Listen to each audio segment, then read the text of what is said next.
of the South Pole. Ooh. Very cold. Very cold. But okay. Now, I had a cornate who, as I'm introducing him, because the party decides to go for him first, because you pick whatever drill baron you want to go after first. They choose to go after him because he, from what they were told by the local barkeep, is basically he's the most reasonable. Right. So, when they get there, he says, "Fine, but I wish to put you through a test." Now, I'm not much of a fighter myself, but I have an arena. If you can beat my champions in the arena, I'll follow you.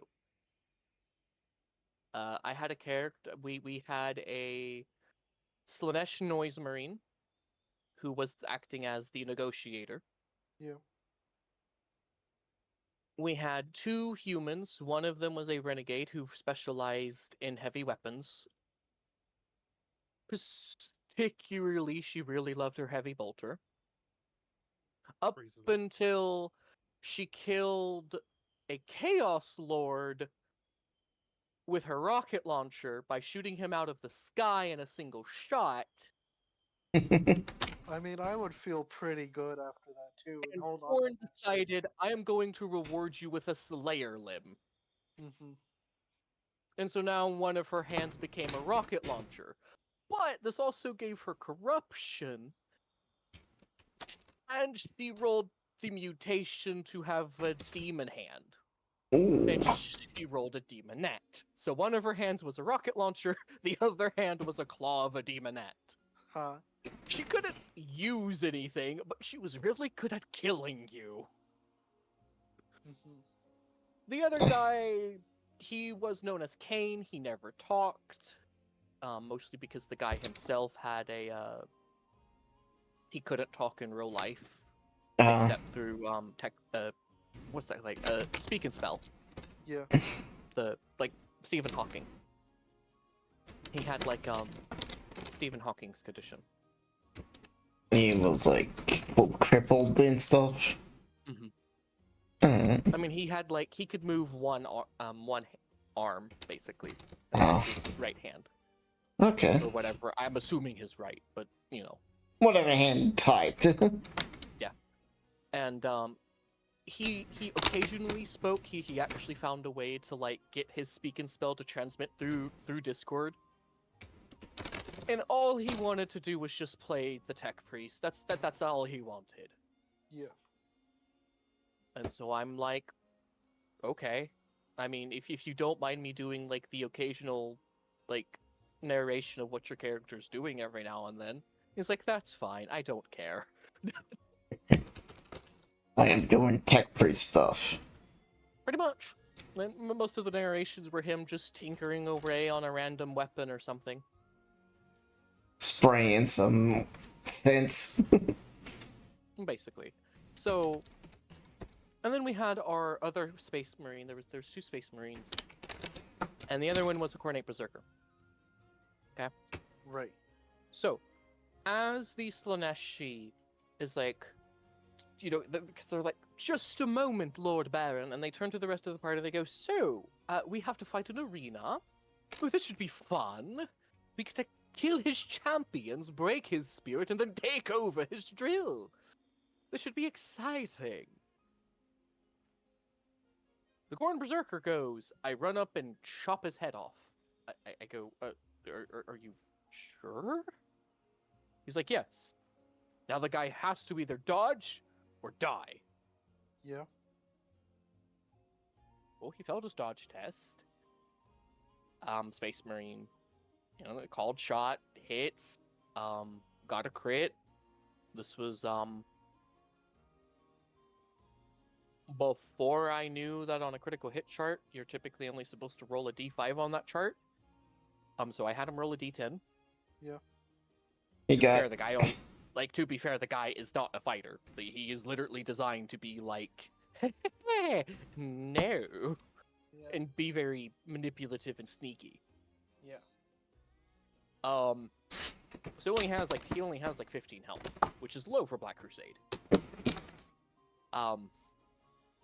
so he died.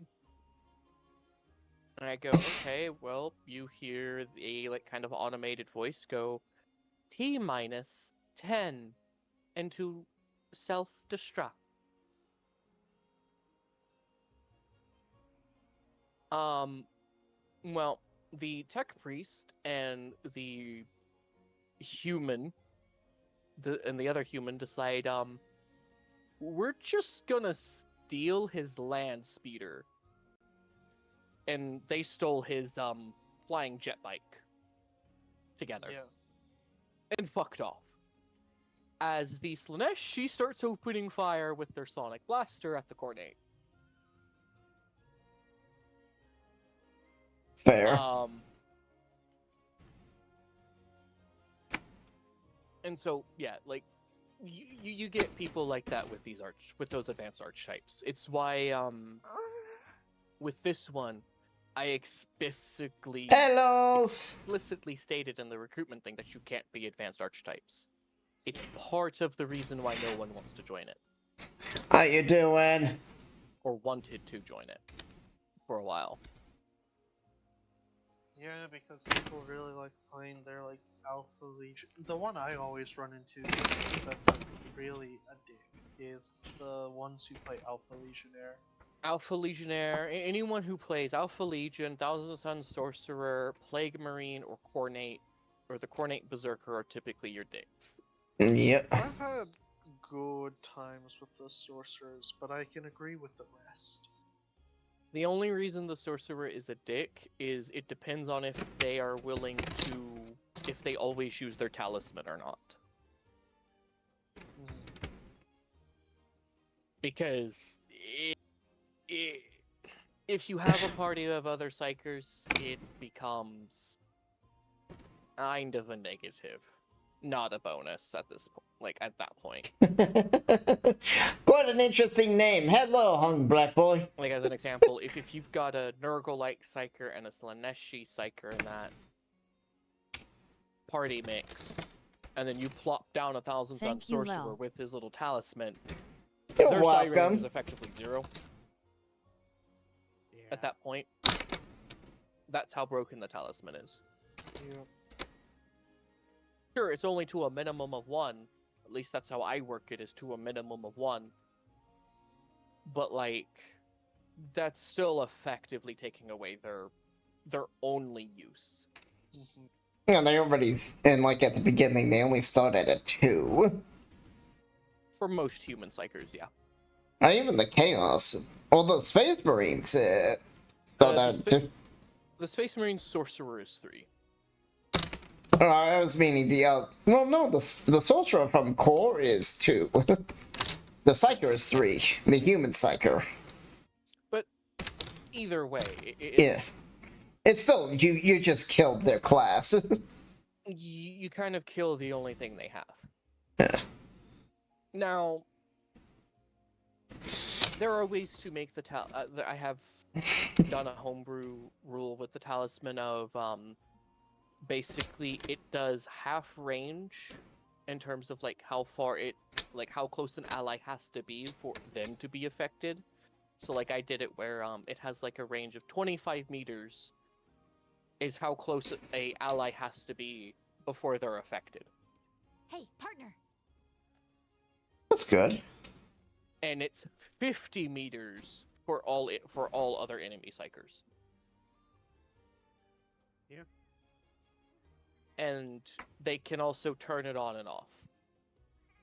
How They you can doing? Choose to have it active, or they can choose to not have it active. I'm in a call with my RP group. Which, to me, is kind of a better balance than what it is. You know, because you could be like, oh, well, I could just leave it aboard the ship or in a base and like only take it when we need it. But the problem is it's just like, you know. No, not knowing me. if the ship That's is what being you're attacked or hearing. not, while y'all aren't aboard. You don't know what could happen. That's Yeah. why you're hearing extra people. Because you could be ambushed by, say, a bunch of psychic assassins. And oh well, you didn't Oh. bring your talisman, so now all these psychic assassins are gonna unload Doombolt on you. Yeah. We're talking about Warhammer 40k RPG. Tabletop RPG. Hope So. you're having fun. I am. I'm getting Also, back the into the other swing thing of I have Monster done- Hunter world. For those that are curious on Roll20, I have done this. Yeah, I saw that. Nice little map. This is because this map on the background is not very well readable, in my opinion, because on some parts it is a little too blurry to read. Yeah. So this is done so y'all could actually read it.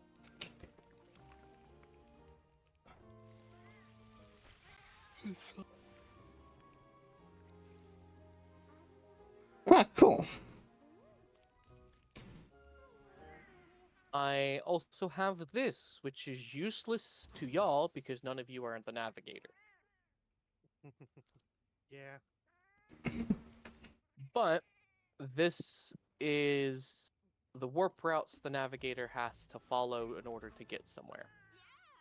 They can't get y'all into the center unless they follow into like a spiraling circle.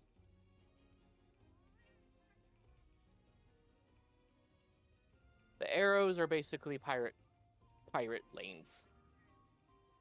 Those are what your pirate princes of the Ragged Helix use Alright, give me a second. I need a... to avoid having to something? travel the normal warp routes. But yeah. And all I can say is, don't go to the vault. The vault? Oh, I see it now. Oh god. There's a reason it looks like that. What's the vault? If you can get through it, it's a vault where a Space Hulk rests. A very potent Space Hulk, but a Space Hulk nonetheless. Try and find it. It's in the top left on the navigator. So if you look at the navigator Oh. map, it's here. Ah, I see. Go there. You're really cute 3. Navigation hell. It's Thank you treated so as much. trying to navigate into a micro warp storm, Fair enough. because that's basically what it is. It's a micro warp storm inside of a warp Ooh. storm. Oh, that sounds terrible. Very. But if you get there, you see the wreck of the... I can't pronounce that name, but you see that wreck on the navigator map? Yeah, that ship thing. Yeah, it's technically not there, but if you manage to get to the center of the vault, which, by the way, is very hard, traveling through the vault's easy, but traveling to the vault itself is difficult. If you get there, you actually see a Space Hulk of a Great Crusade era ship. Ooh. And it's like filled with archaeotech, but it's also filled with gene stealers. Sounds like something we would want to do much later. How did they get in there? Yeah. Well, I mean, gene stealers are just floating around in the warp, remember? They Well- explicitly do not use warp travel. So. they don't, but they typically board other vessels that do, and kill them from within to formulate Space Hulks. Well, they do have that one fleet that goes into the warp to fight chaos. That's a hyper-specialized fleet Yeah. of Tyrannid. They don't actually use Gene Stealers because they don't fight non-chaos entities. It's actually why Chaos themselves is afraid of Tyrannids, because Tyrannids have found a way to eat demons and gain biomass from killing demons. Let that sink in for a How to moment. eat Necrodermis, though. No! And they probably Necrodermis versus demon. And they- Who wins? They probably never will, because considering how Necrodermis has little tiny nanites that literally eat all bioorganic material that tries to ingest it. Ooh. Of course it does. But if you get there, it's not only full of gene stealers, it's also full of a bunch of angry dark angels. Okay. Look, it's not meant to be a fun task to get there. Nor is it meant to be a fun task to explore. The reward for braving the vault is archaeotech. Which is very valuable. Ranging from simple archaeotech weapons to, if I go check its book quick, Okay. or go check the notes that I wrote for it, would be more the accurate term. Ooh, nice, a turf war. Oh, That crusade. free damage is free damage. So this is gonna be good. Nope, it's not in there. That's Well- if you want to go to the war moon, but I don't think y'all want to go to the war moon. Alright, he's There's gonna only one leave. thing- And do you want to fight crew? You say? Yeah, fruit, orcs. The world is basically split down in the middle between Kroot and Alright, we'll just gather up these. orcs. Why? What happened here? Lorne, Fair. it's just where he forced a bunch of Cornate worshipping Kroot to fight a bunch of Cornate worshipping Ooh, pure crystal. orcs. Okay.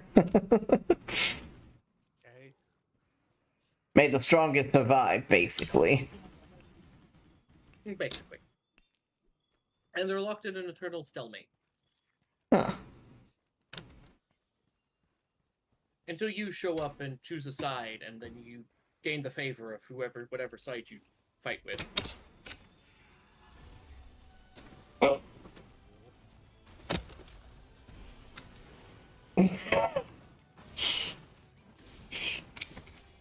Okay, the vault. Oh, right, I forgot. It's not... Okay. Okay, so, the vault. Not only is the vault a massive, an ancient Crusade era ship, it is also a space hulk with a bunch of other ships. As such, the rewards for exploring it are endless. Yeah. This could include Necron weaponry, Whoa. Eldari technology, Tau technology, Imperium technology, killing a bunch of Dark Angel loyalists, because that's a reward. Oh yeah. Yes, to us, I suppose. I mean, we'd get honor for that for now. If they're superior than you, yes. I mean, I'm gonna just say, I imagine the probably Crusade era Dark Angels probably have a pretty good year of training at that point. They are...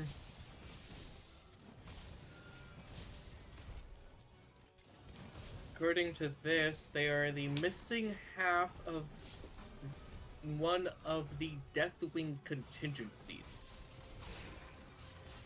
So they're Deathwing Company. Ooh. So, they're gonna delete half of us instantly. Yeah. But I mean, I guess if you wanted to fight a bunch of Dark Angels in Terminator armor, wielding storm bolters and power flails, If we beat them, we get their Terminator. I mean, it's Space Marine Terminator armor, but yes. Yeah, we could just give it to other Space Marines. I'll sell it. Yeah, exactly. Yeah. Honey bun. That becomes Hello. the benefit of it.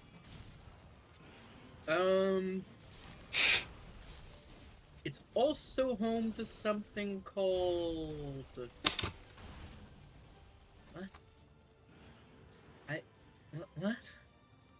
don't even know how to pronunciate that. It's home to this guy. And I'm gonna put him in the text chat of this voice channel. Don't know why it says H. Oh, because Zinch has an H in his name. That's why. It's also home to that demon. Okay. Demon Prince.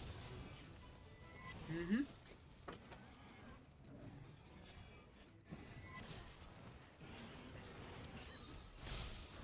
And if you're curious on what he looks like, here you go. So what you're saying is, everything ever is there because it's fucking space. Pretty much. Yeah. Anyway, that's what the Demon Prince looks like. Three-headed bird, serpent thing.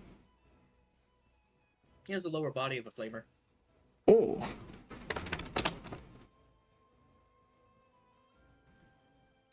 I don't know, that would be an honor or an insult. Zinch, an honor. Oh, okay. To everyone else, probably an insult. Does Zeech really like their flamers that much? Well, Zinch worships mutation. Yeah. So, you know. You could always go to Quil Salah. If you want to go somewhere fun. I mean, I have that lore. Like your house. Pretty much. Nothing but psychers. All Titans. You go to Zeron or whatever it's called. Hmm? You get the. Fucking read it. Yeah, Zeron. Yep. I mean, y'all own the Hollows. By the way.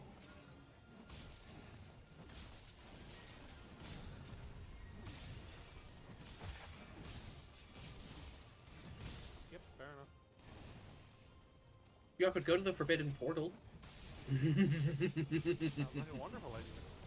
You want to go to the Forbidden Portal? Oh, please tell me you want to go to the Forbidden Portal. I mean, that does not sound so fun, especially with you laughing like that. Oh, but come on. Slanesh will forever adore you if you manage to clear it out. I'm sorry, but if I go in there, I'm reading I'm claiming that Black Library for myself. I'll tell you what it actually is. The Forbidden Portal is the back door to the Black Library. I had a feeling. More Harlequins than we already saw. Way more Harlequins. You just walk in, a solitaire says, fuck off, and we leave. There is actually a solitaire. Oh. Of course there is. But why wouldn't there be? It's a door to the Black Library. Like, I'm pretty sure we are personally greeted by a solitaire who gives us the option of either fuck off, or die. There's also Death Jesters, Shadow Seers, and the 13... Yep, 13 solitaires. Oh no. Yeah. We're not fighting Harlequins. Though, if you go there, you could help the Emperor's children fight them. I mean, we can also help Arhaven. Get him in there. Yeah.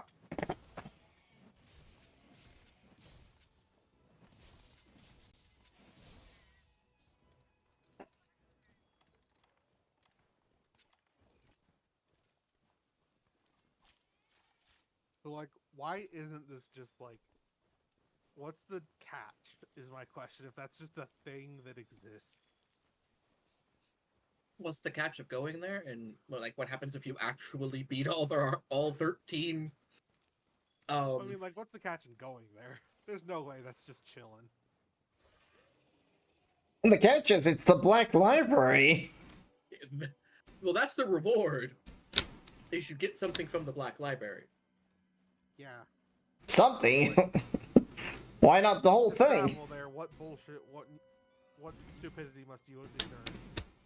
Oh, okay. Because to claim the Black Library would be impossible. Yes. Okay.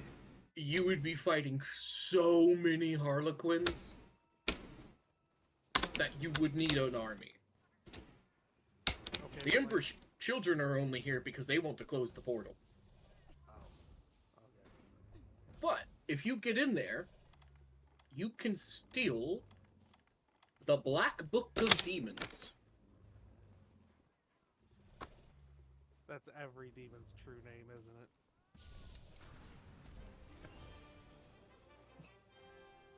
That's my best guess at least. Probably more. Probably every demon out there because I thought the book that has every demon's name is in the possession of the Grey Knights. That version is yes. Okay.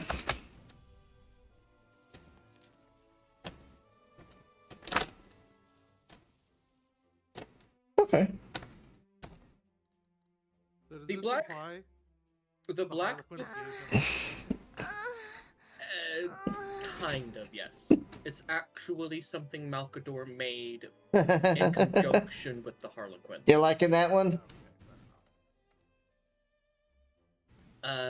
This is basically a book Nice. made from the flesh of Sisters of Silence. like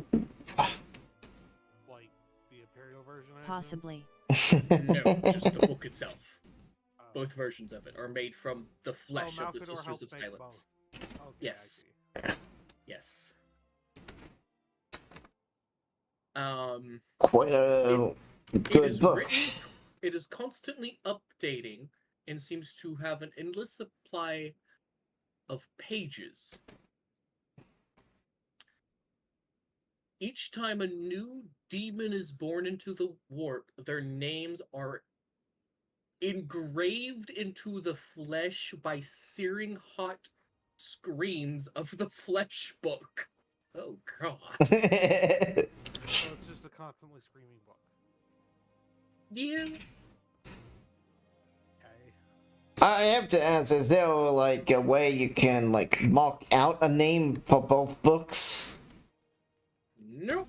If the demon is ever permanently killed, they're just removed from the book. Yeah. Through, I assume, warp fuckery means. I'm just like, okay, it's So, like, yeah. if you become a demon, it's like, if you have the book, is there a way to make it so the Grey Knights don't know you exist? Sadly, no. Aw. I mean, to be fair, there are so many demons that like you are Yeah. unnoticeable. There's so many demons that it would be hard for them to even single you out.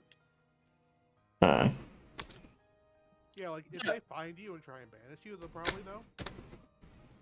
But the thing is Get like, them, Grey Knights, familiar. the way they work is for each demon born, there is a new Grey Knight. And that Grey Knight is named after that demon.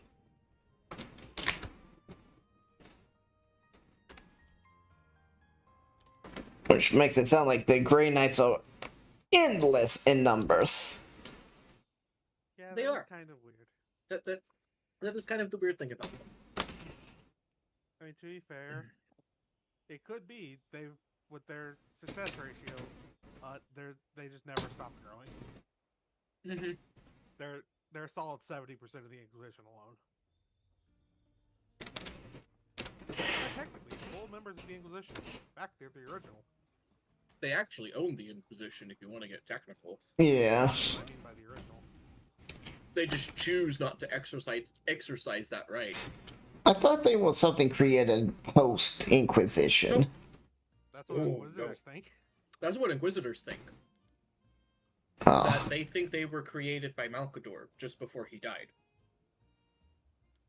In actuality, the Inquisition is supposed to serve the Grey Knights. Yeah. However, the reason they don't do this is because they don't care to. Yet, like, you try and get every Inquisitor to agree on anything. Good luck.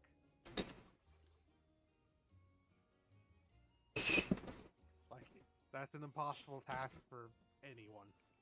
Mm-hmm. Except for I think the Malkador.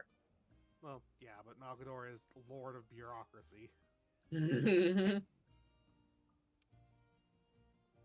And of course, it's too bad you can't bring him back from the dead. Yeah, Nope. his soul kind of got poofed. Fried. Essentially. By the Yeah. Golden Throne. Well, technically, it was by expending so much power at so rapid a pace to fuel it. But Well, Yeah. it was in order for him to use the Golden Throne, because he wasn't as strong as a Psyker as the Emperor. Oh, Yeah, but- Magnus. I'm pretty sure he could do it in normal times. It's just that point wasn't normal times. Kind of, yeah.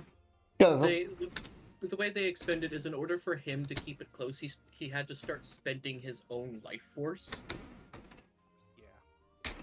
And by the time the Emperor returned, Goodbye. Malkador basically intertwined his spirit into the throne, so that way the Emperor never had to focus on keeping the webway closed. Malkador closed it. But in him doing so, if the Golden Throne fails, well, Malkador's spirit will also fade. And the portal will open back up. I thought it was still open in 40k Barn, though. Like, that's why the Custodes are constantly there with Sister of Silence as they're fighting all the demons. No. The Emperor's what keeps it closed, basically. I thought, yeah, I know. He keeps it mostly closed. Like, it's not tied like it was during Heresy. It's just like, they still need to keep watch. Yeah, they still watch the thing. Because occasionally demons will break through, or forces of chaos will break through. But, for the most part, it's more or less closed enough where they don't have to constantly fight demons every day. Yeah, it's not an everyday occurrence. It's just like, it's an eventuality. Yeah. So you need constant guard of it. And with the Golden Throne, predicted to only last only a few hundred more years. Yup. Terra's fucked, and so is the Imperium. Well, before the call fixes it, I suppose. Lewd thought, but If do he you have an does. own a hole? I mean, that's my bad of what the call has done to the Imperium at this point. I do not. Yeah. Like, it could be Terra destroys itself. Yes, level but 1. Chances are it's not gonna happen. What do you mean? Yes, level 1? Oh, did you It would hit make level for a 1 on more this? interesting setting. Oh, I nice. agree, but I don't think they're gonna. Yeah. No, I do not know I one of leveled up those. the- I personally like the idea of them succeeding in closing the Eye of Terror. Right? But the Terra opens up. Yeah. The issue with that is kind of like the Eye of Terror is pretty far away from like most of the. You know what they are. Yes, I Right. do. Right there in the center. But if Oh Abaddon, man, I just talked with you. like, if they made Abaddon actually win that crusade, that way they could actually redeem him as the fucking War Master. 3. Because let's face it, he is nicknamed Felbadon by the community for a reason. Yeah, Velvet on the armlets. So, like, if he actually managed to take over Terra, that'd be a huge morale boost for Chaos. Oh yeah. And like, I remember reading like a fan thing. What they should have done is they should have had Abaddon like make the Eye of Terror close, right? Maybe like Cadia still destroyed, but like the Necron guy, you know, Trizon manages to fix the Cadian pylons just enough to close the Eye of Terror before they fully overload and the planet is actually blown up into nothing but just smithereens, right? Yeah. And then what he does, what the fanfiction I was reading does is like, Abaddon fights a bloody swath through the Imperium. Because now it's not just like Abaddon that they're fighting. Almost every single Traitor Legion is rallying behind him because the Eye of Terror just closed. Yeah. So this allows them to kind of consolidate chaos a bit, you know, get rid of some of the non-existent warbands that don't really get touched on, but in like singular books and stuff. Comes to be like, yeah, we exist, but like we're just technically an offshoot of the Black Legion. Oh, we You know. exist. Oh, we exist only for this one video game, and now we're dead permanently. Like the guys from Space Marine Yeah. is a pretty good example. Yeah, that was the guys I was talking about. It's kind of like just the nature of Most betting of them as are large not as deep 40K. enough at all, Yes, just saying. Essentially, Yes, it You is. need Mhm. But Yeah. you do, but it is just it's just an example. His thing was mostly like tying You in agree. the Sons of Malice, Yep. the Word Bearers back into the setting. Mostly with the fanfiction, his was writing the Word Bearers back into the setting as the actual main villains, like they should be. Oh, yeah. There really should be. Because if anyone is actually chosen by the gods, it's fucking Rhaegar. The one who basically caused all the chaos to begin with. Well, no, that's Erebus, isn't it? No. Well, kind of. Erebus corrupted Lorkhar is the thing. Yes, Erebus is the one who technically started the heresy. However, Lorgar is the one who made the first pact with the Chaos Gods, which granted his legion certain powers that to this day none of the other Chaos Legions have. Such as they have true possession. Which is where they have Chaos Space Marines that are possessed, but they're not possessed like this unwilling host type of thing. They are in a perfect unison It is a symbionts. perfect symbiosis of human and demonic soul.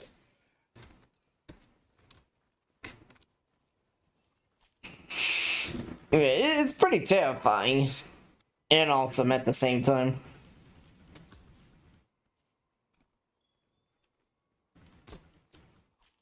And so some of the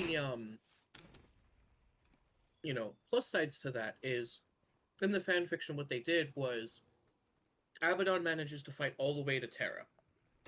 He manages to land on Terra because the orbital defenses of Terra have left it. Like, the Phalanx ain't there.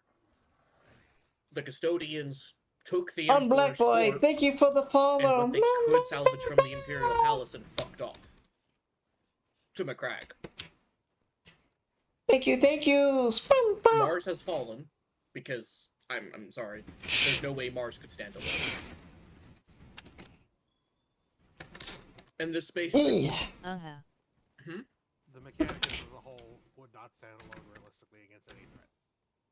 Yeah. Yeah. Less than the Town Empire on their own.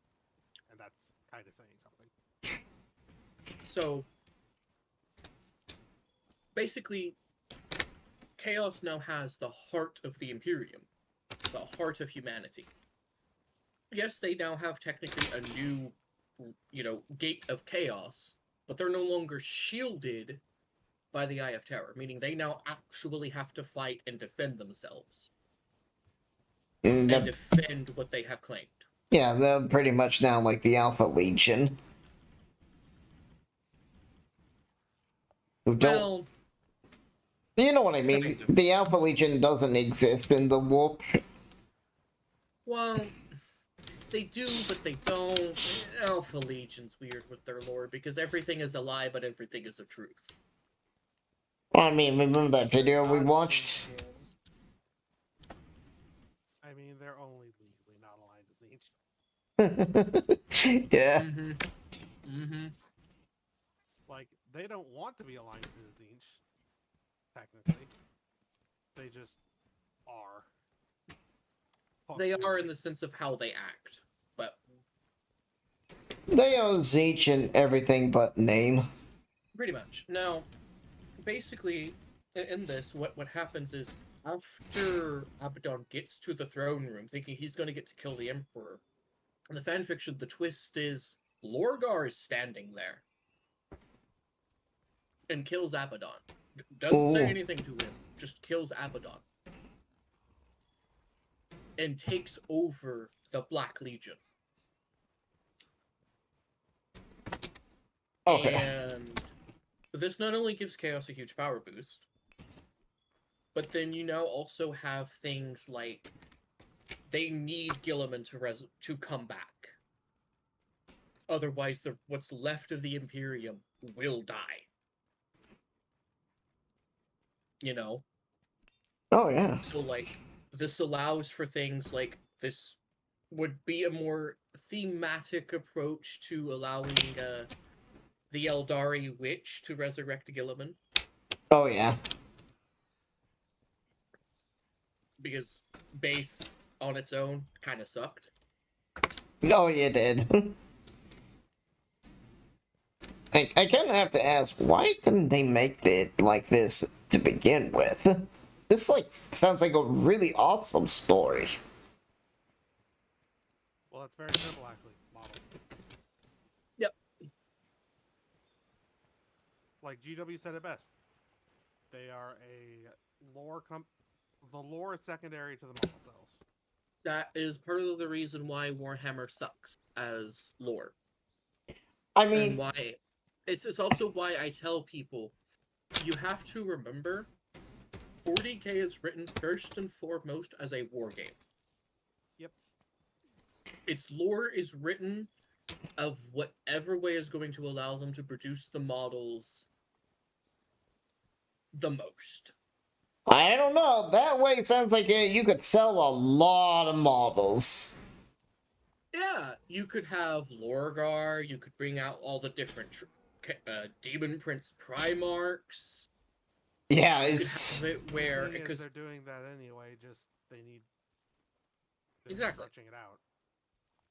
But this would have given them a way to have it now and not then. Well, no, they still would have wanted to stretch it out, because theoretically with this you would still want to stretch it out, because Lorgar taking control of Chaos, okay, this gives Chaos just a power boost, but he still has to win over Angron, Magnus, Fulgrim, Perturabo. Yeah. So, like, It also allows them to release them on a slower schedule, which means extending sales. Yeah. And this also could give them, like, the...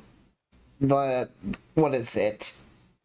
Gilliman, they could have, because in the fanfiction, the first Primarch to come back wasn't Gilliman. Technically. In the fanfiction, Gilliman was resurrected first, but he was still in the process of being resurrected when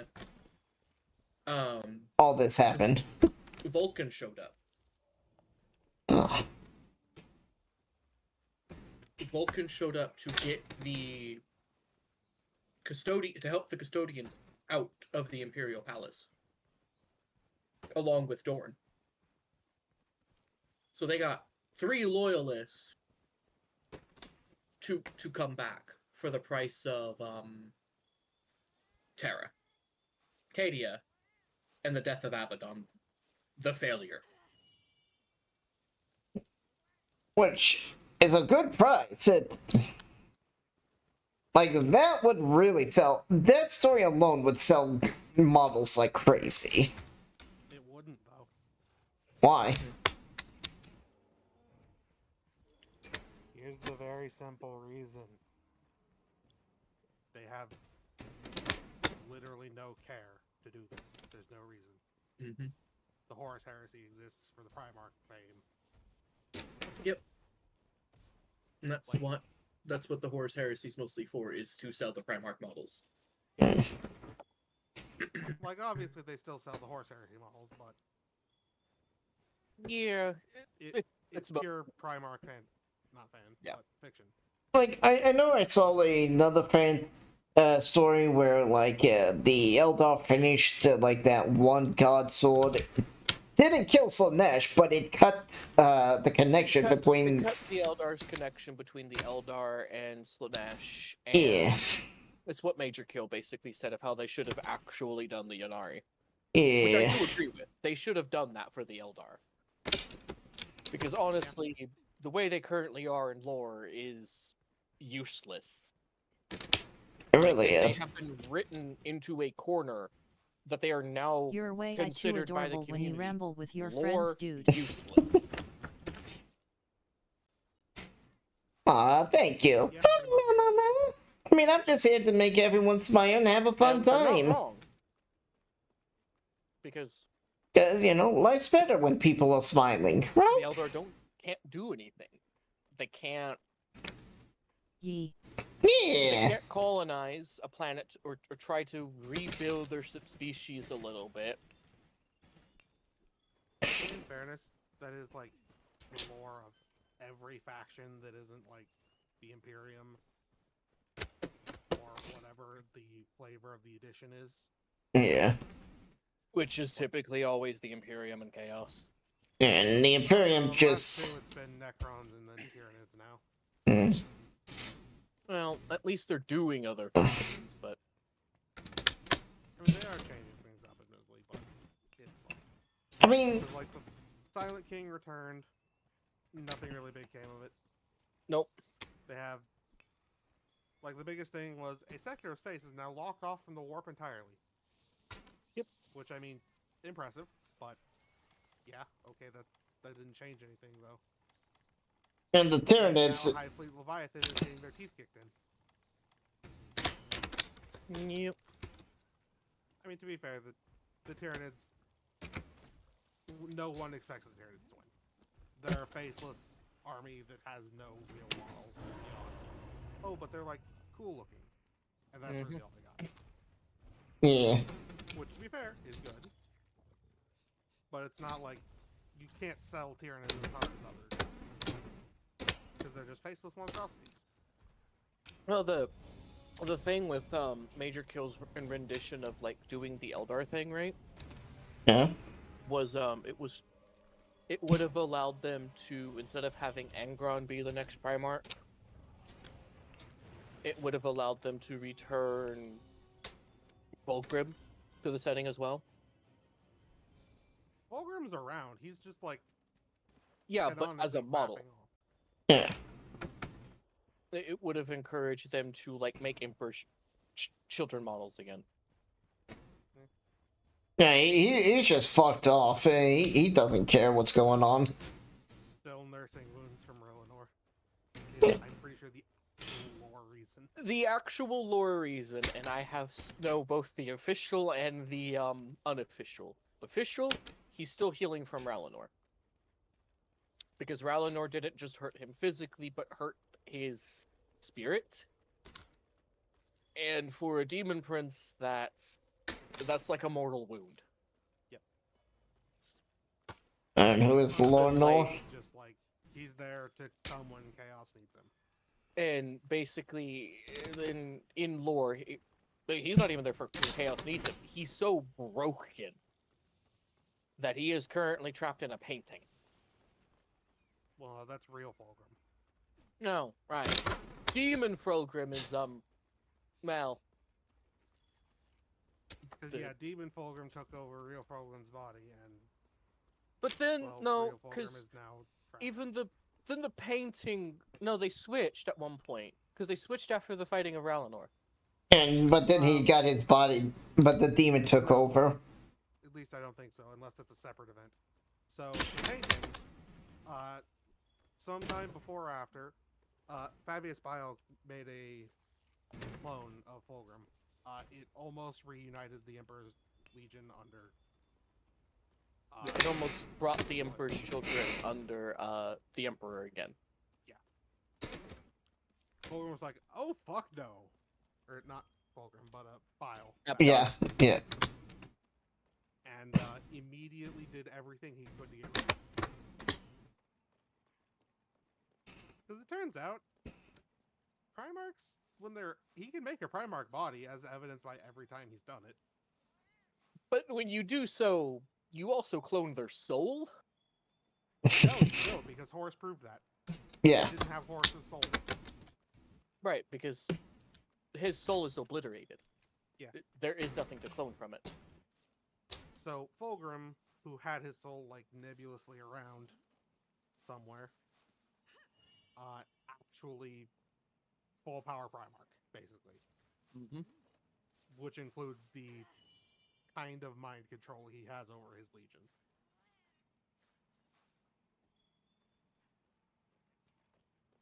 So yeah,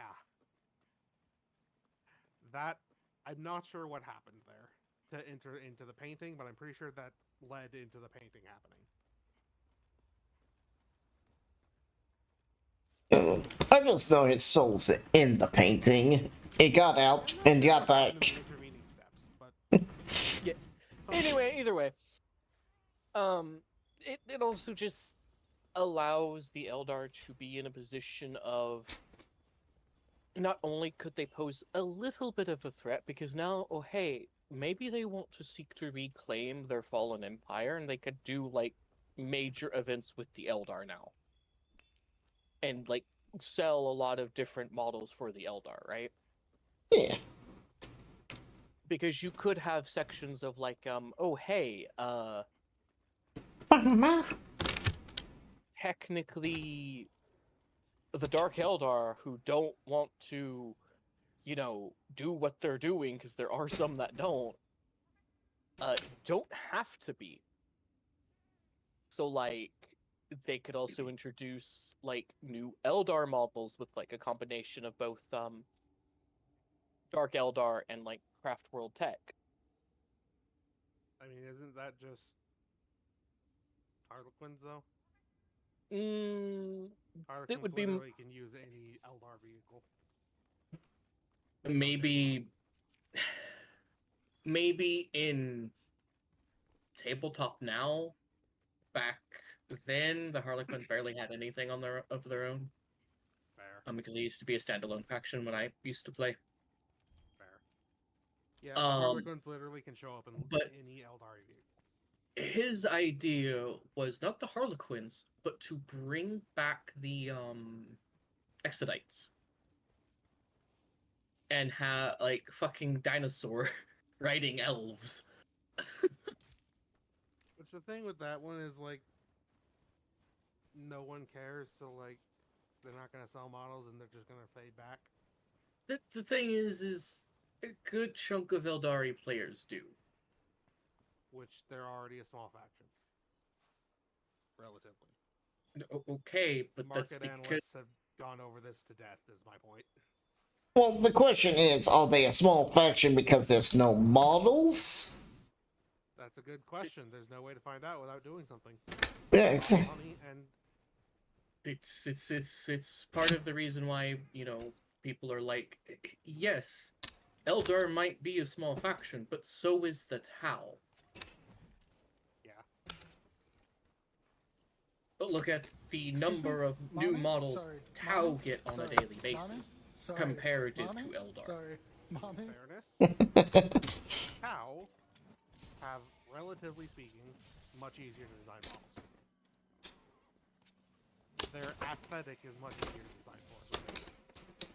I mean, depending on the Eldar models, their aesthetic is pretty easy to decide on too. Yeah, aren't they just a bunch of circles? Just like the town? No. There are differences, but it's mostly still streamlined things similar to the Tau, like that streamlined design. Their design is also very organic when it comes to a lot of their vehicles and stuff. Which is the hard part, both in the designing of the model and But actually like getting it into production. that is a vehicle, and most vehicles are, because of how GW chooses to still produce its models, they're always going to be hard for them to produce. I'm just wondering if GW will ever go bankrupt because of their poor business designs. They are richer than they've ever been. Yep. Like, their worst decision so far has probably just been like kind of just handing out their IP to whoever the fuck asks for it. Yeah. And Other than that, they've been doing pretty well, all told. the other thing is Nick's preventing some fan creation, like they have. Well, yeah, I'd say that they anger quite a bit of the community. But the people who even knew about it are such a fraction; it's kind of irrelevant. Yeah. It's like, well, you can try. My only issue with it is it prevented even us from having creative freedom with writing an RPG story. Like, Yeah. even telling what if stories with the RPGs. Yep. And it technically prevents us from technically streaming their product. So we're not even technically supposed to stream a Warhammer game.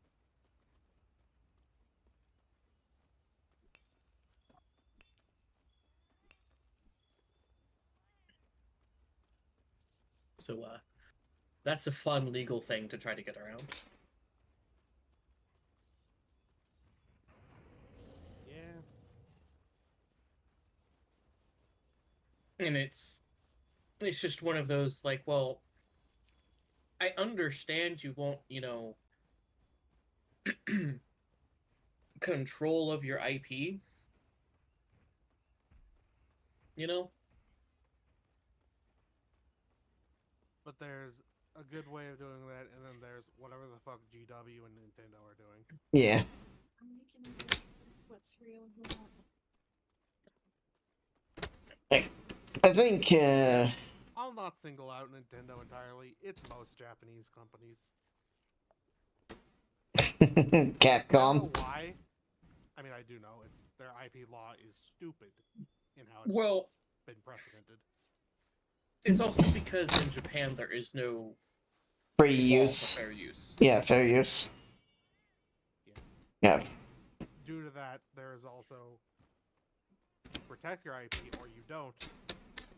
And if you don't get control of it anymore. Yep. Yeah. So they in Japan they Nintendo kind of does have to. It's also because like they have people. So do you know the Dire Docks theme from Super Mario 64? Anyone remember that? Nope. Okay. Here. Zayla, do not stream this audio if they can hear us. Okay, give me a second. Just so you know. Alright, be right back, chat. Alright, so they can't hear me or the game, but I can, but they can still hear me, so chat, they're just showing me something that cannot be streamed because it's dangerous. Alright, go for it. Ah.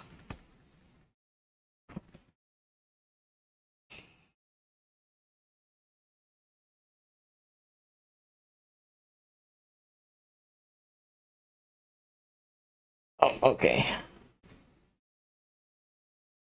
Yeah.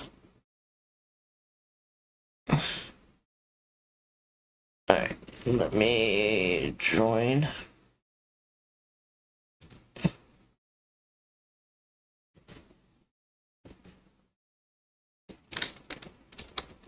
Okay. Video. I'm getting video playing soon. I got 2 ads.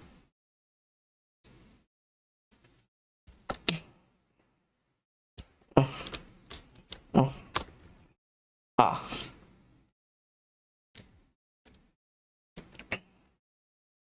Mama. Oh, really?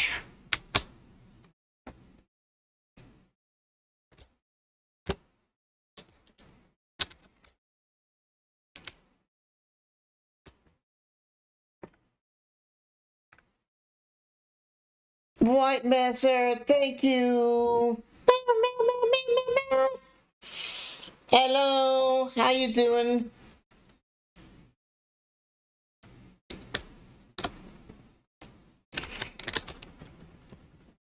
How you doing? How did Monster Hunter go?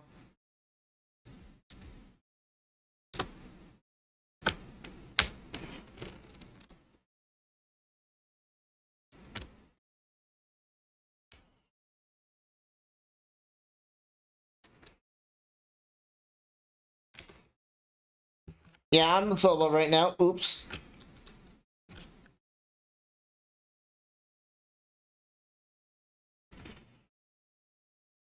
Yeah. I'm gonna leave the activity so I can unmute the stream.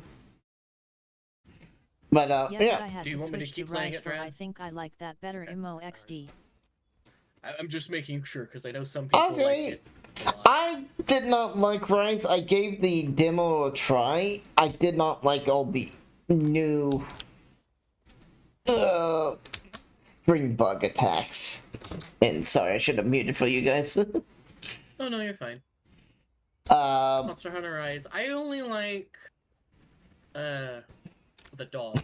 That's the only new thing I liked about it. Was being able to ride the doggo. right? It's like that was cool. It's like what they really should have done is added a DLC for World with the doggo. That would have sold. Well, see, the issue there is it's down on the Switch. Doesn't... Yeah, that they would have had to rebuild also sections of World 2 to accommodate it. I don't think is Monster Hunter Rise on the Switch. Originally, Monster Hunter Rise was only released for the Switch, yes. Oh, And then it was released for Steam. okay. That must be why the controls felt so foreign.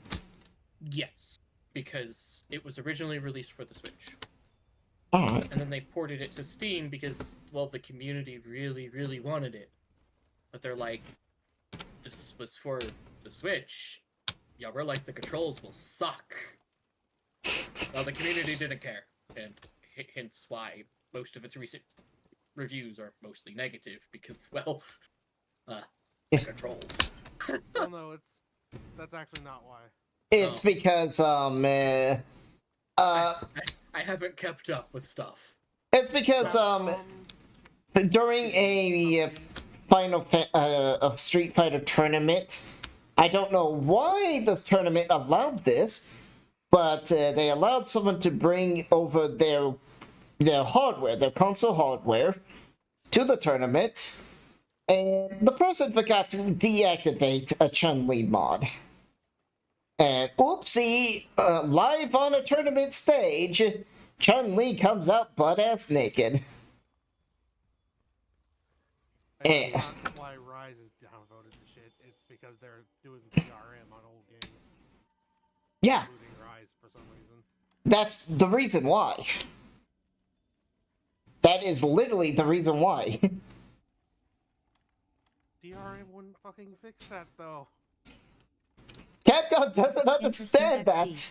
Capcom is like, oh, mods are cheating. We are going to put anti-cheat mods, anti-cheat things on all of our games, including Monster Hunter Rise, all the old Street Fighter games, the Resident Evil games.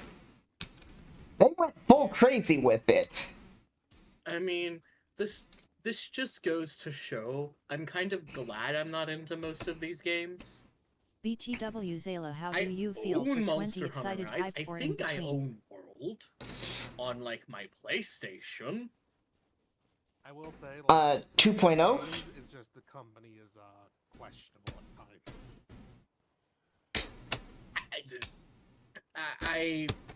It's the grind for Honkai me. Star Rail. Oh, I am excited for that. What? Oh, chat was asking me my feelings about Honkai Star Rail 2.0. I am really excited for it. I will be honest, I was burnt out on Honkai Star Rail from the filler arcs.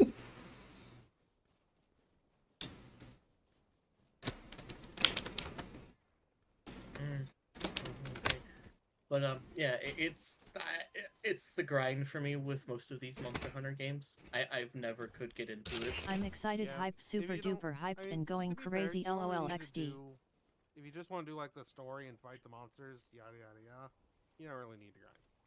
You need a You wanna do little fun bit. things and content. I mean, until like high rank where you actually need like to give a shit about your gear. Yeah. I mean, yeah, if you're just playing on, just for the story, but the biggest chunk of these games comes from those higher rank stuff and playing with people and things like that. Well, Yeah. First Black I'm Swan not a in very 20. social Now we know person. we getting a Kirin in 21. Wishes Raiden And, Shogun form Genshin XD. because the only weapon I like is the horn. Hunting horn. Yeah. You're the bard. Typically, I am the bard. Also, I do like the insect glaive, but I don't like the insect. The main aspect of the insect glaive. Yes, I don't like bugs, but I like glaives as a weapon.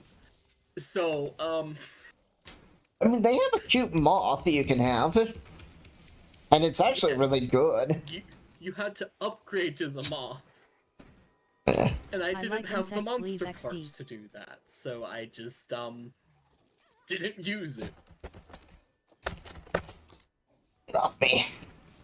And when you don't have, like, actual friends to play the game with on, at least because, I own it on PlayStation, so, like, because I don't have actual friends to play it on there, like, it's very boring.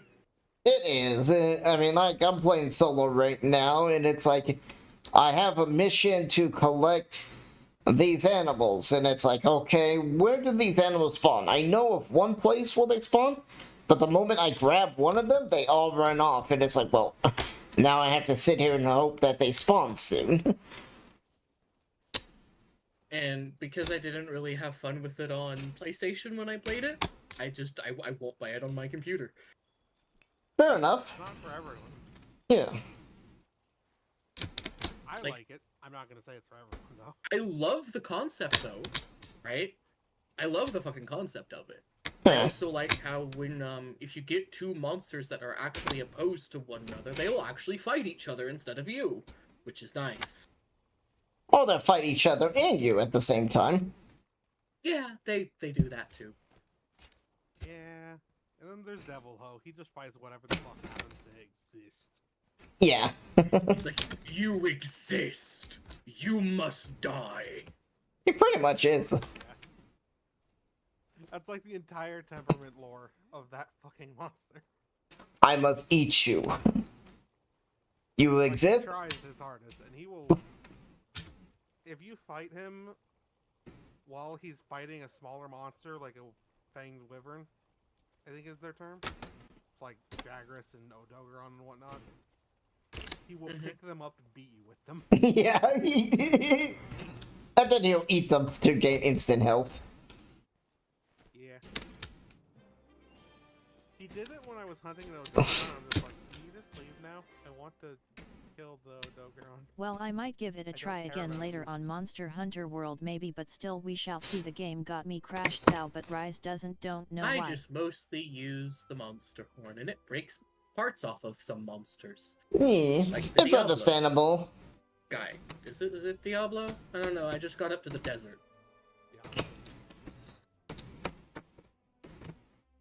Oh, and of course, the screenshot is I got up to that. the desert, and then like Icewind Dell, is that what it's called? The Iceport came out, and I accidentally started the Iceport DLC. I don't know how. I did not beat the story, but I just ended up having the quest to go and do that DLC. And then I got lost, and I couldn't find the main story after that. Interesting bug, but sounds right for launch Iceborne. Yeah. Fun You... fact, on PC it would just delete your save. Oh, shit. It did that on PS4 too. After they I couldn't updated it. speak for PS4, so I shouldn't say it. But After they updated it, it was like fixing a bug. I was like, oh, okay. And then I was like, hey, where's my save? Oh, my save got deleted. Yep. And then I just stopped playing. Reasonable, yeah. I'm like, I already wasn't having fun with this, and then you go and delete the save? Yeah, no thanks. Which one? Time driving world. 162 hours, and that's pretty small for a world. No, I don't want that. I thought I saw I had the final boss somewhere. Dun dun Xeno'jiiva, dun. or the other one? Hairnet boy robs a bank. Oh, Oh fuck. the Super Dragon. Xeno'jiiva. Yeah. I guess I don't have that anymore. Yeah. Because it's like it's only a temporary one. Stupid fucking bulge you in my mean, pajamas. Zora Magros, or which one? There are technically 2 final bosses. The main story alone.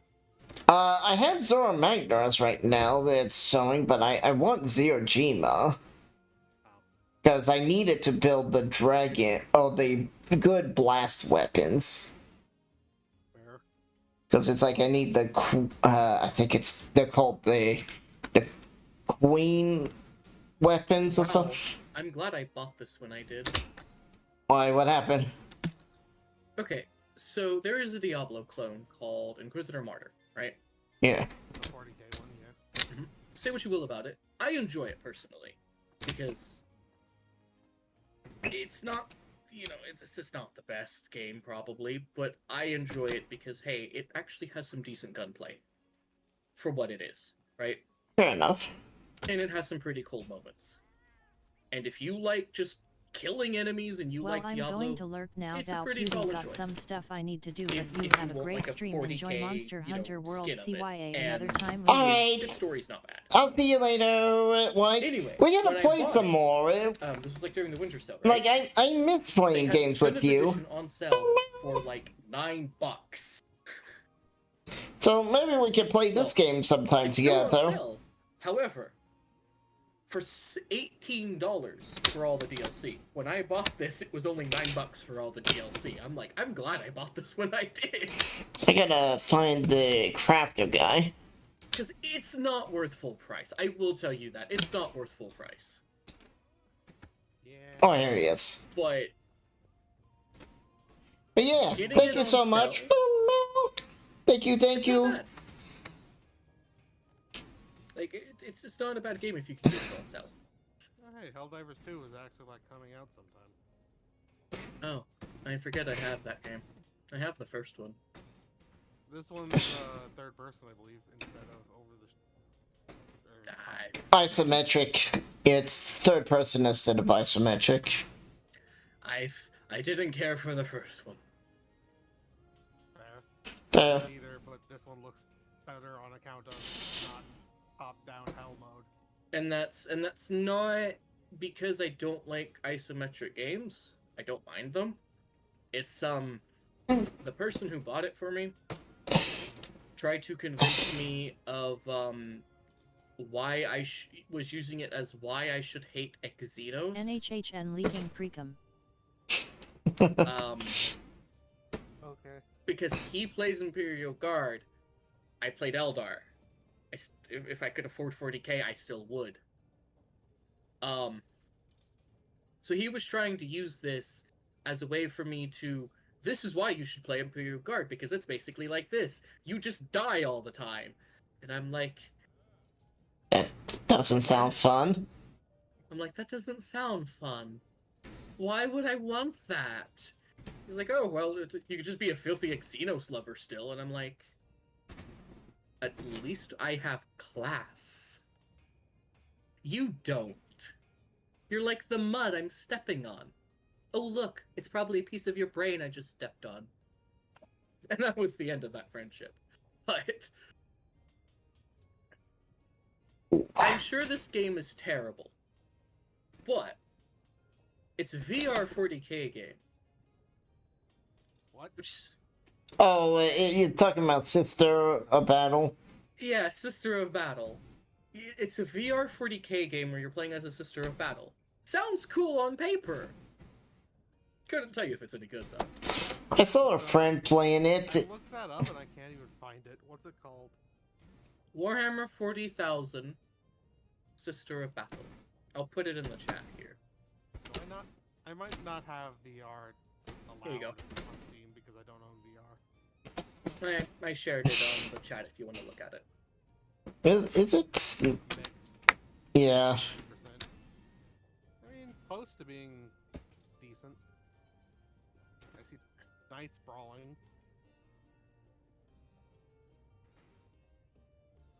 Like, you fight. Like, it looks decent. Yeah, well, no, it's badly reviewed. Let's go look. I mean, I don't have VR, but, let's see. If I was to organize this by negative. Yeah. The first review I found was they're bullet spongy, even if they're unarmored chaos cultists. Which, you know, okay. Has an interesting plot. Cool. The level size is actually really cool, and you know they work well enough for what they are. The graphics are kind of meh. I mean, which I'm not much of a fan of. You know, graphics don't really matter much to me.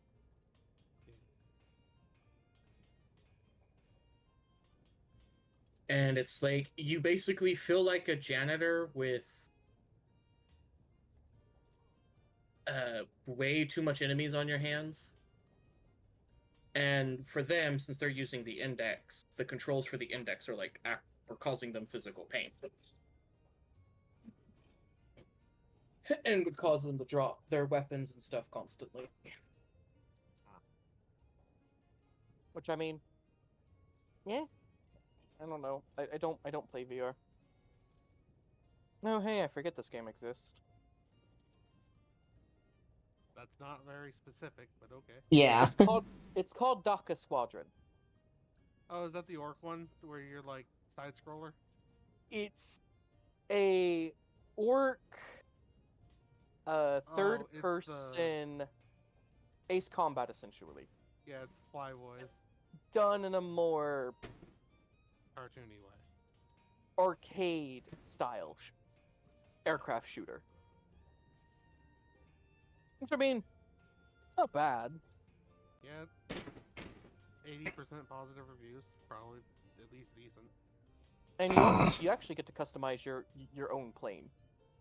Nice. Like you even get like stolen Necron planes. What? Yeah.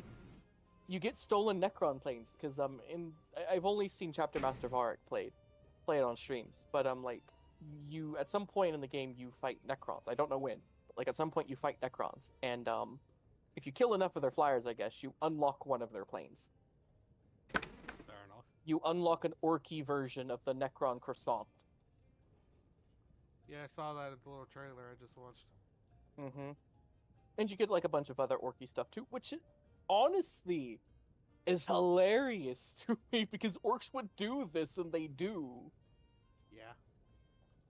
Honestly, if I probably got back into 40k, I'd probably would just play orcs just because I honestly could care less about most of the other factions at this point. Yeah, the orcs always knew they didn't matter, but they're just here for a good time. Exactly. I mean, I know a lot of people play orcs just because they are one of the fun races to play as. Well, they don't. Anytime you like see a game that allows you to play as the orcs or to be an orc, they don't take it seriously. I mean, depends on the fantasy settings orc. 40k wise. Okay, 40k, yeah. Like, they don't take themselves seriously. They're Yeah. just to have fun. Now, if we were talking Warhammer Fantasy, oh yeah, they're pretty serious. You know.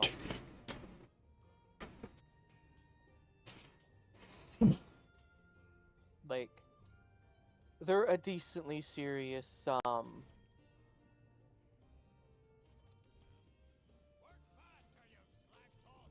Faction. faction because like they don't take themselves seriously. Book wise, they're not so serious that you know, it's not like you're trying to work with like the Imperia Mortal type of lore. Yeah. You know what I mean? It either works or it doesn't. No one cares either way. Exactly.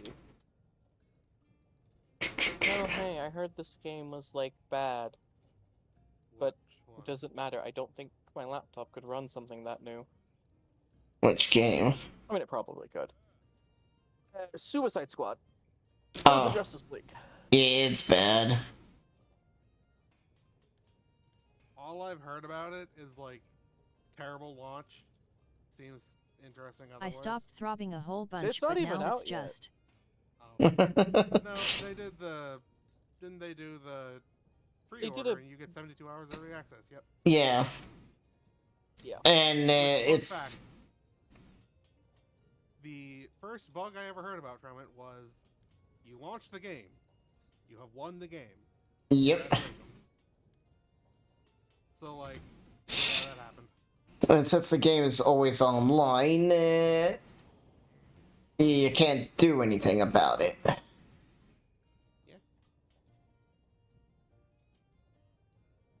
Uh-huh. Can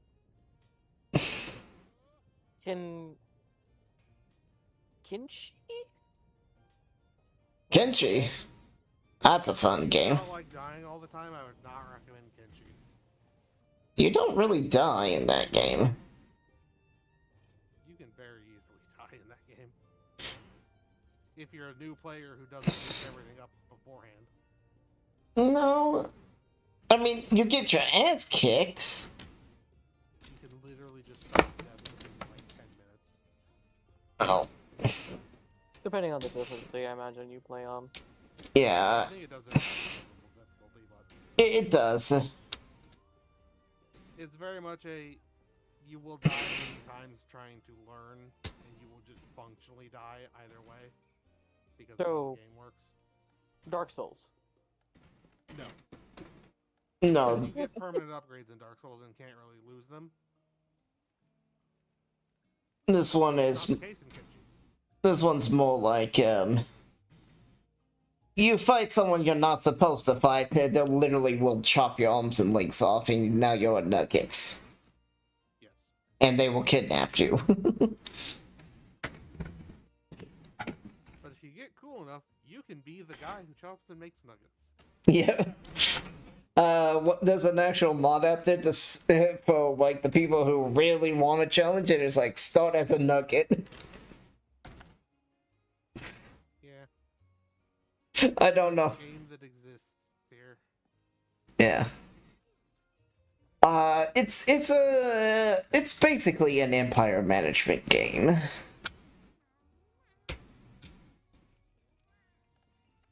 Oh, you get to build your own little city. Yep. Yep. Neat. And then you That have is an to. ugly creature.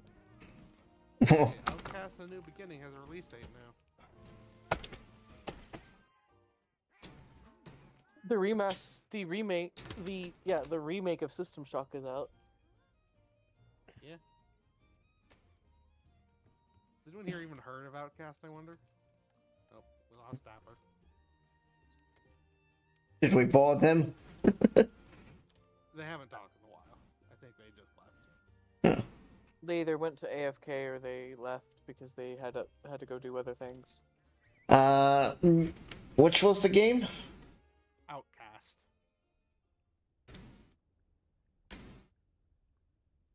I'll give you a hint. The first game was in 1999. First open world game. It sounds familiar.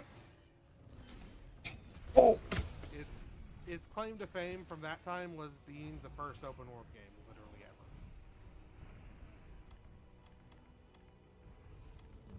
ever. I mean, What is it, Outcast? Yeah. there's a third installment coming after like 2 decades. Oh, Outcast, the first journey. Yep.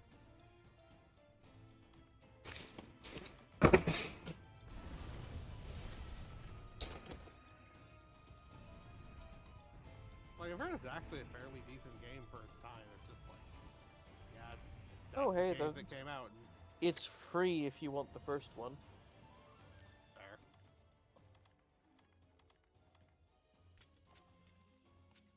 Huh. Yeah, the last game More was in like- 2001. So, it's been a while. Definitely sounds like it.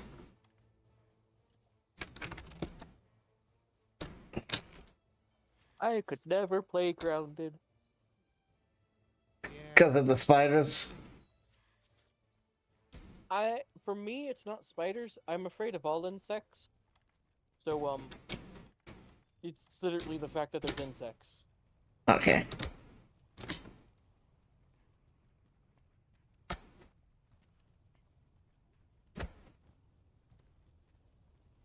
And, from what I hear, you kind of can't play the game without the insects because they're, kind of everywhere. Yeah. They're also a big part of the game because, like, you'll kill them and get unlocked information about X research. Mm-hmm. Like, they literally are part of the research tree. It's like, did you know if you killed this bug, you could wear its head as armor? It's like, oh, thank you, game. Yeah. This bug's guts is used in this invention. Yeah, like, I couldn't play it because of that, and it's like... Like, small bugs don't bother me, but, really big Big things, like praying mantises, grasshoppers, cockroaches, How big is your slab of amazing meat? 3. Ah, You want a recommendation? Do you like Oblivion / Skyrim? ah. I like Oblivion. Look up Tainted Grail Fall of Avalon. It's not a super high spec as far as I know, but I can... Never mind. Oh, actually, wait.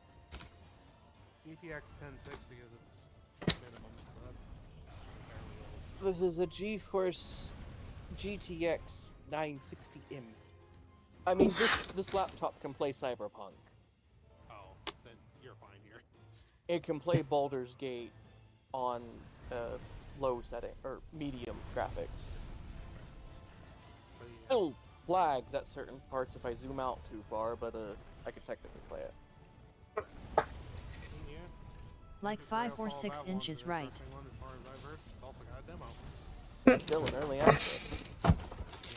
Oh, So, hey, they're actually Oh. for a reason. They wanted to basically make the first area Hellos. hellos. and then finish It's the first faint.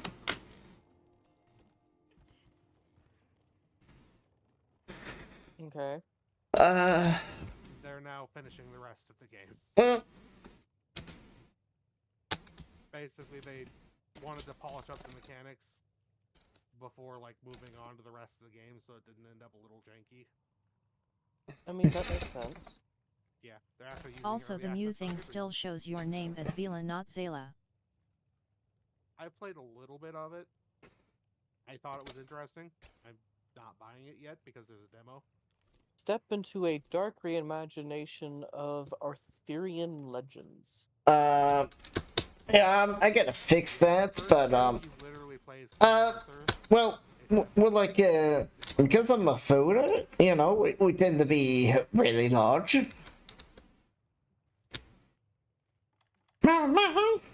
Okay. Like, yeah, it's a deck builder. Oh. Something. I never actually. Nice. It's a deck builder. I'm looking. I at don't it. have It's a any deck builder. custom, there's no custom tags here on, what's it called? Oh right, you're You're chasing Arthur's Kick. legacy. So it doesn't tell you that, but you know, as a VTuber, we do have a lore King Arthur in our got murdered. history. You now want to chase his legacy. That's the story of the game. As far as I know. Which, basically, this would have to pick up after Morgana kills him. I mean, it's an alternate universe at this point. I don't honestly know where it does anything. I mean, an actual Arthurian legend, Yeah, I know. Yes. King Arthur sleeps with Morgana. We are a very... fucking cute to meet then. Born, Yes. and Mordred Why? kills him and runs You're not like that? the kingdom into ruin.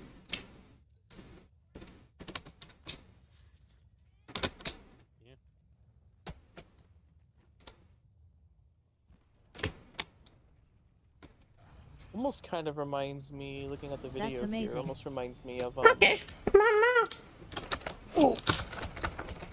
Kingdom Come Deliverance. All Avalon one. Mm-hmm. I've not heard of that one. I've mostly heard it compared to Oblivion. Well, I only say that because of how it looks like you can block with like staves and stuff like that, and like Oh yeah. the way the Its weapon combat is combat definitely looks. better than Oblivion. I'll give it that. Fucking bitch. Or at least got a demo so you can just like try it, Mm-hmm. which is always. The one Elder Scrolls game I always recommend is Oblivion. Anyone who Yeah. actually wants to play. As someone without any amount of rose-tinted glasses to Oblivion, because my first was Skyrim. Oblivion seems to be a fine game for its time. Its systems are so dated it makes me kind of sad I can't play it. Oh my My thing gosh. with Oblivion, and this Oh, isn't like looking nigger! from it from a rose-tinted thing. This is looking at it No, from like, you the argument of, Go because I away. have been caught in the middle between people who really love Skyrim and who really love Morrowind. And Yeah, I have so, no strong love for any of them. It's just like Alright. I kind of wish I could play this. No, but you it got makes me cry.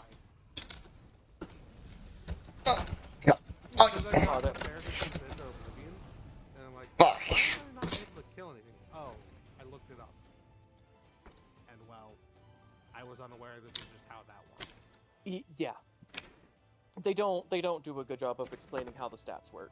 No, you got Yes. why I As a agreed on person the who on knows the how whole to thing. minimax an Oblivion, yeah, they really don't explain it. But I mean, There's also the fact spellcrafting is there's so low. other reasons why, but you know, yes, I like to keep my Can we not? and that's VTuber the lore reason why it was separate. removed in later titles. You know? Because, well, you know, it was an idea they wanted to try, and it was But it's kind so of busted. the, it was kind of Okay. meant to be the only reward of being the Archmage. It was meant to be the only reward of being the Archmage of the college, but then they added the Mage Tower DLC and that fucked it up. Don't you just need to like walk into the town and pay a fee? No.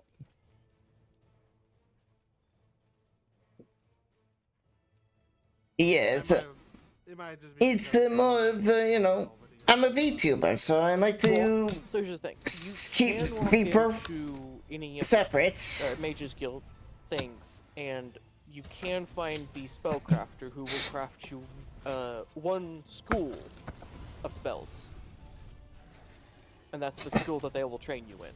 I remember like vaguely, I did like the beginner mage college quest, Mm-hmm. like the you have to go visit every town thing. Mm-hmm. Perfectly that. fair. I just Oh, walked in turf and wall, got the sweet, quest good. and Yeah. craft the spell. You have to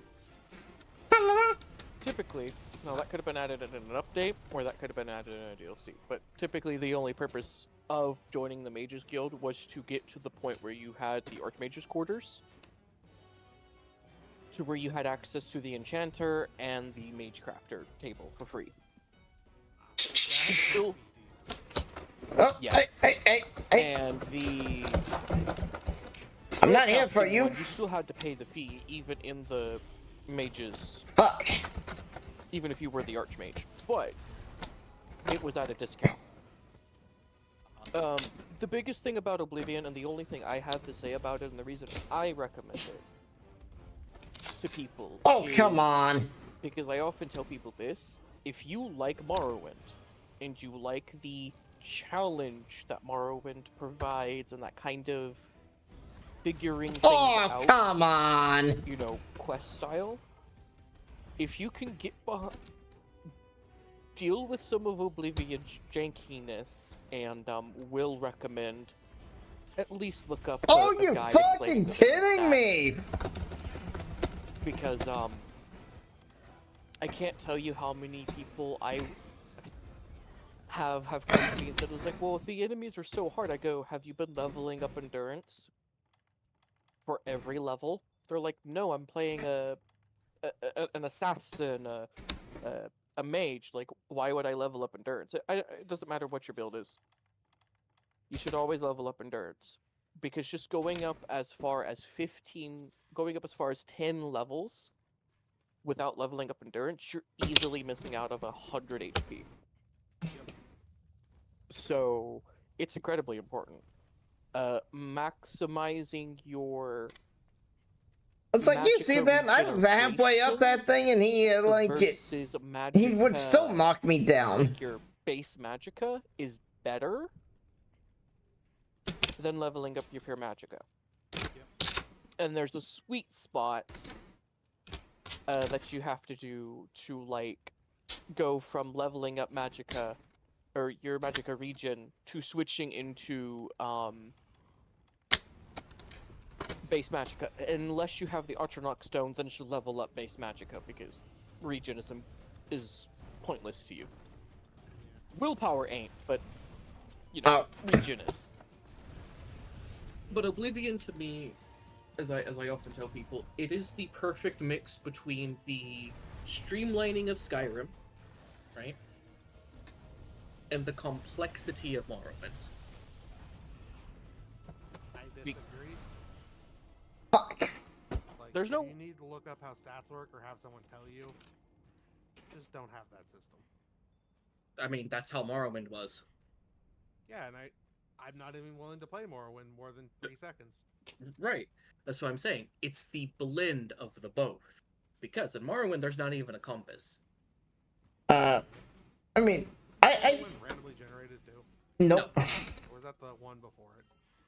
Nope. None of them.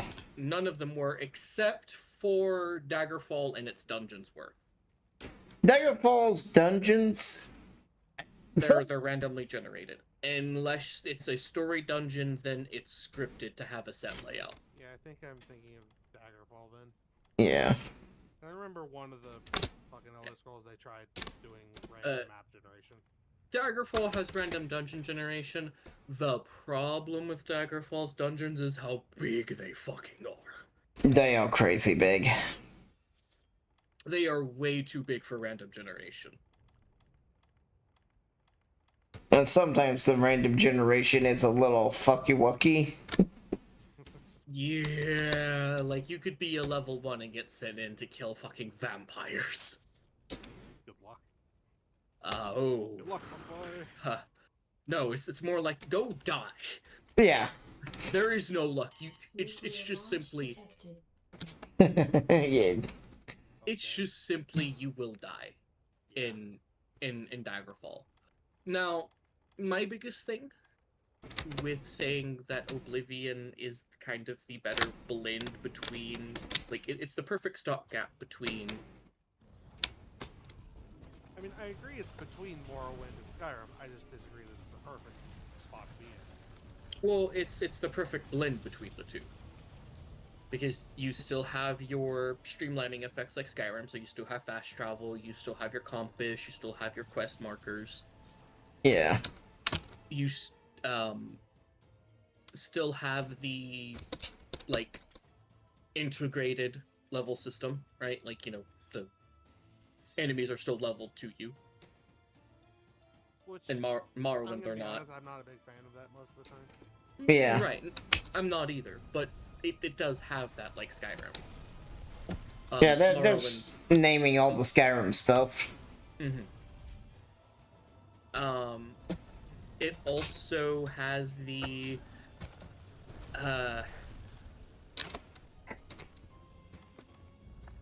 weirdness of Skyrim sometimes. Because there are some pretty funny moments in it. Yeah, I feel like it's just a Bethesda special. There's weird world At moments. this point, yes, but there's one of the best aspects of Oblivion, and if I could get convince anyone of Oblivion's worth, play the Dark Brotherhood quest line, or just Oh, I'm not look it saying up. it's bad storyline. I'm saying the mechanics of the game suck.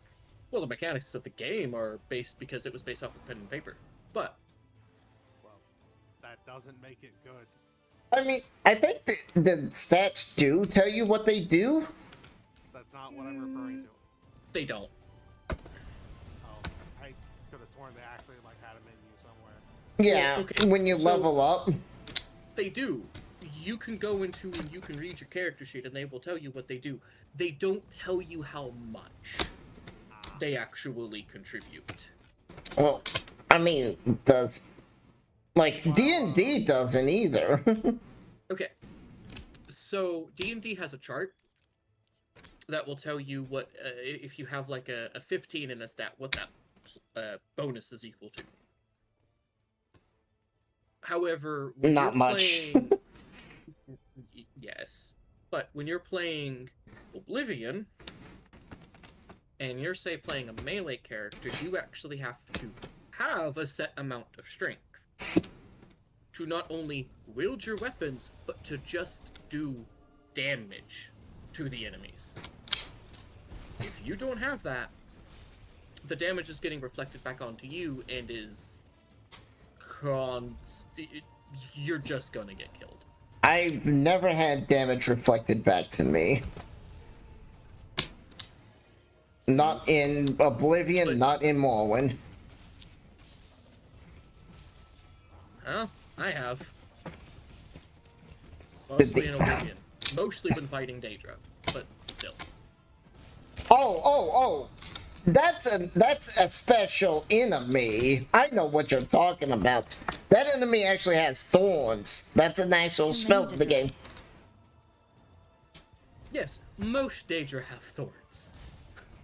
No, actually, only like 2. Well, the ones I were fighting did. But Yeah. I was also pretty high level. But that's neither here nor there. They don't tell you a lot of how these stats like actually affect your character, aside from like what skills they The affect definition of too many to and drop the is more than single zero to attribute. drop. They don't tell you that your health is a combination of both your endurance and I think it's strength. No, I think it's stam. Yes.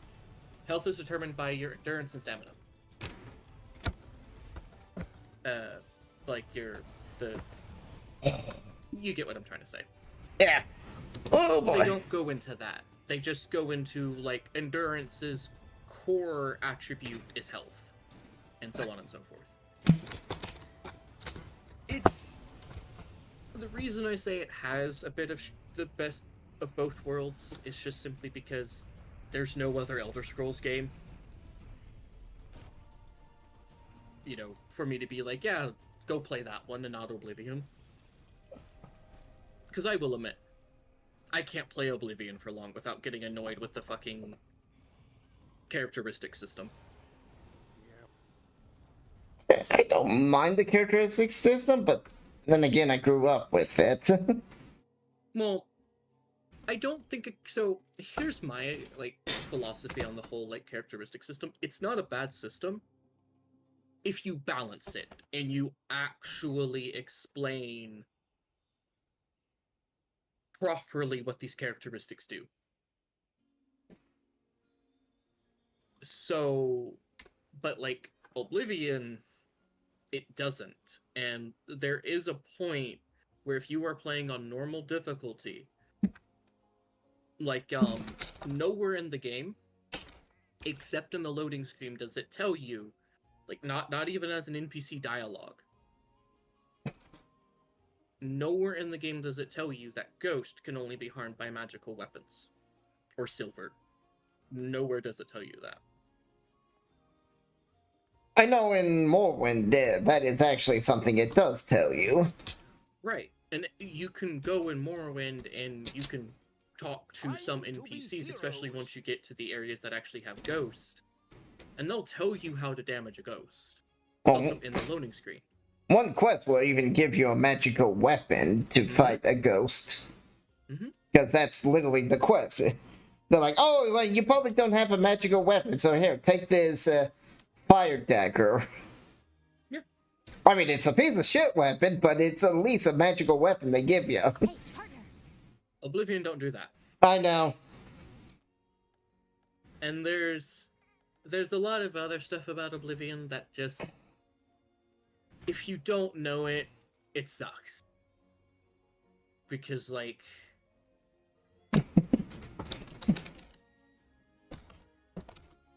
if you don't have,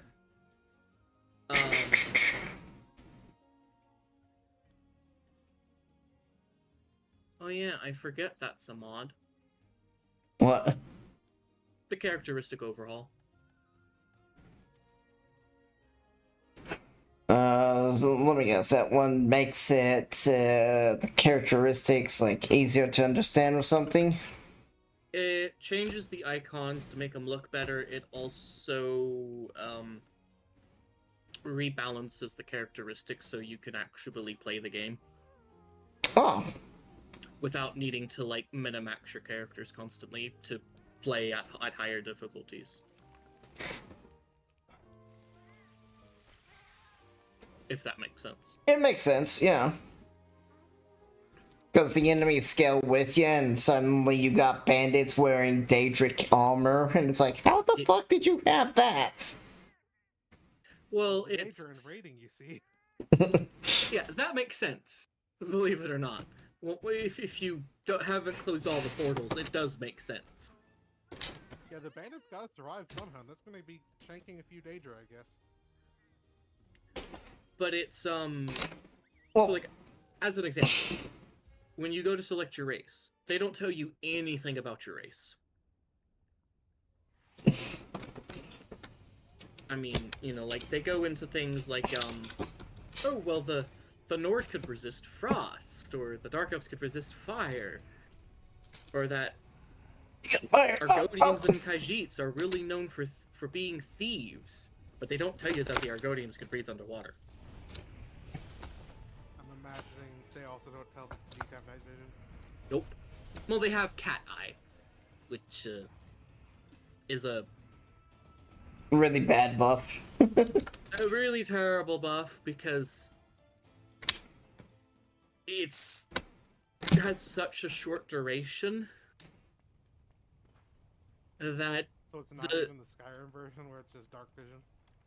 well, it is, but the duration is so short that the illusion spell to see in the dark lasts longer at apprentice level. Yeah, and the illusion spell, see in the dark, isn't like, oh, my eyes are blinding.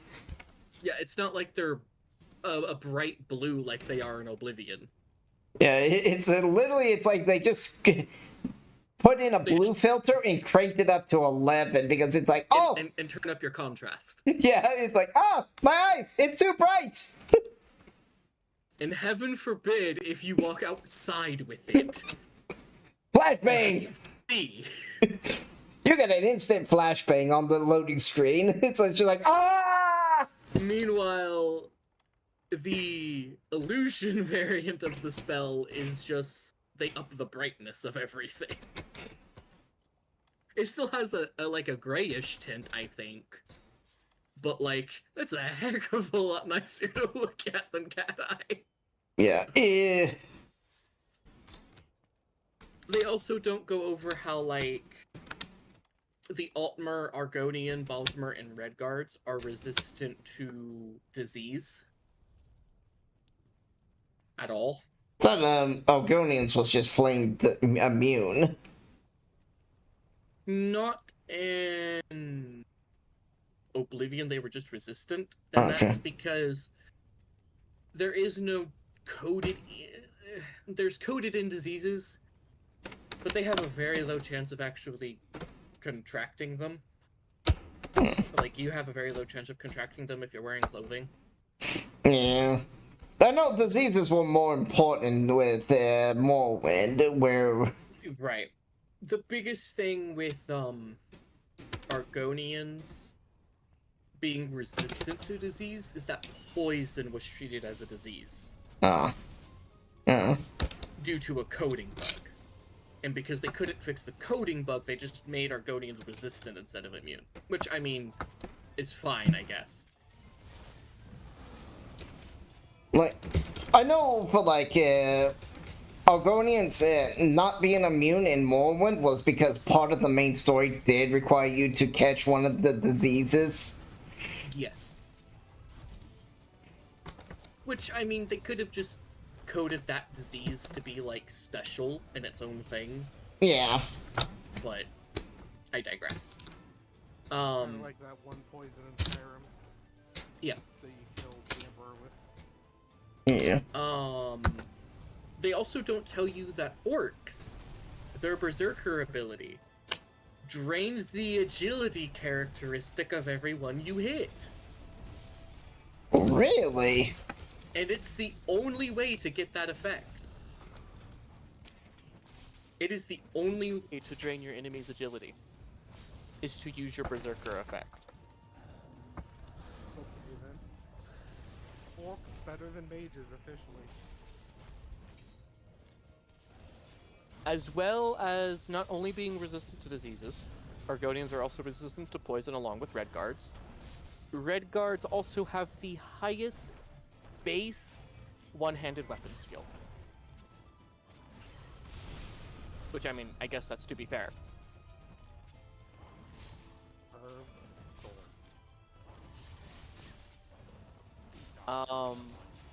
The curved sword, so I'm pretty sure.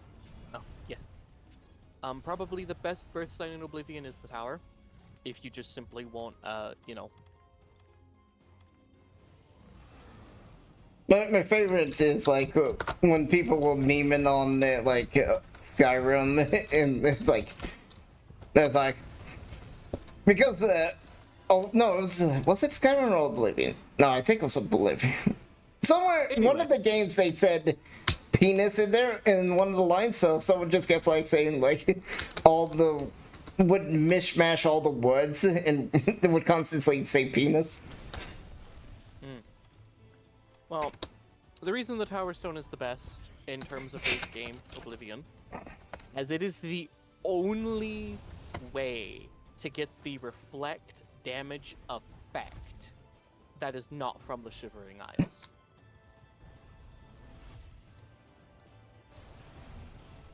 Lord, bitch, get off me!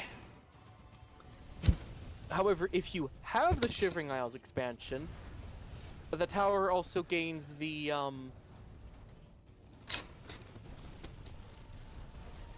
if you do, during the quest of rebuilding the Gatekeeper, it has the ability to upgrade the tower spell to not only give you reflect damage, but reflect magic. Ooh. If you choose some of the effects correctly with your Gatekeeper. I'm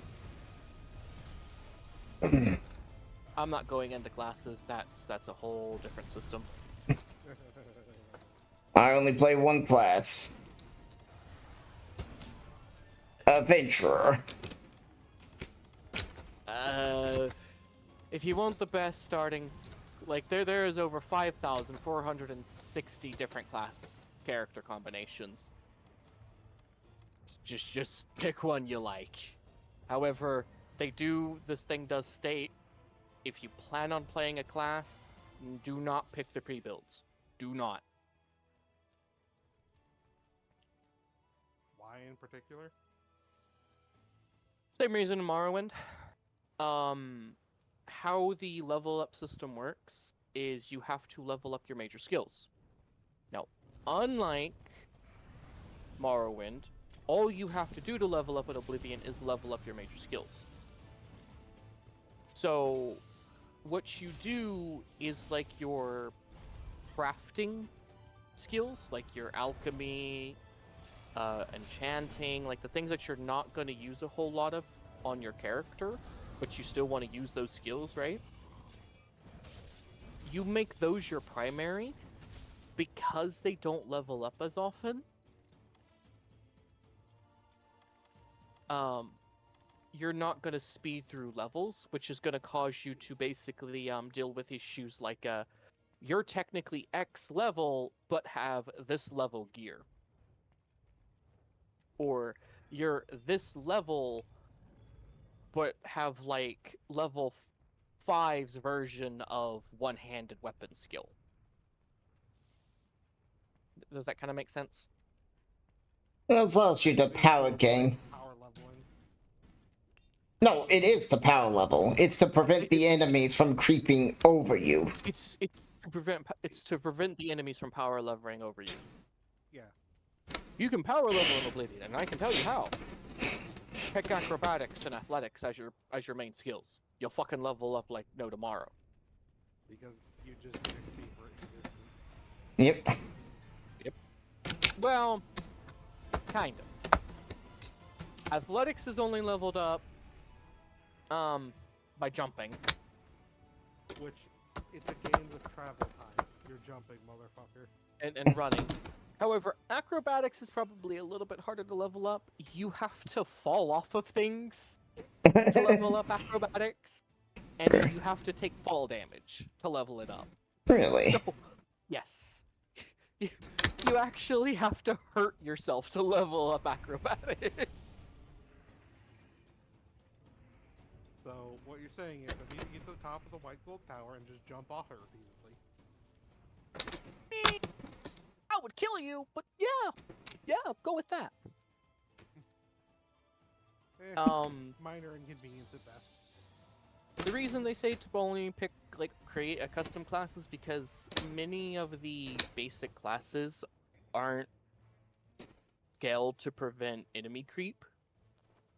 So they really want you to so as an example, if you were to play the acrobat here, their major skills are security, sneak, acrobatics, marksman, block, blade, and speechcraft.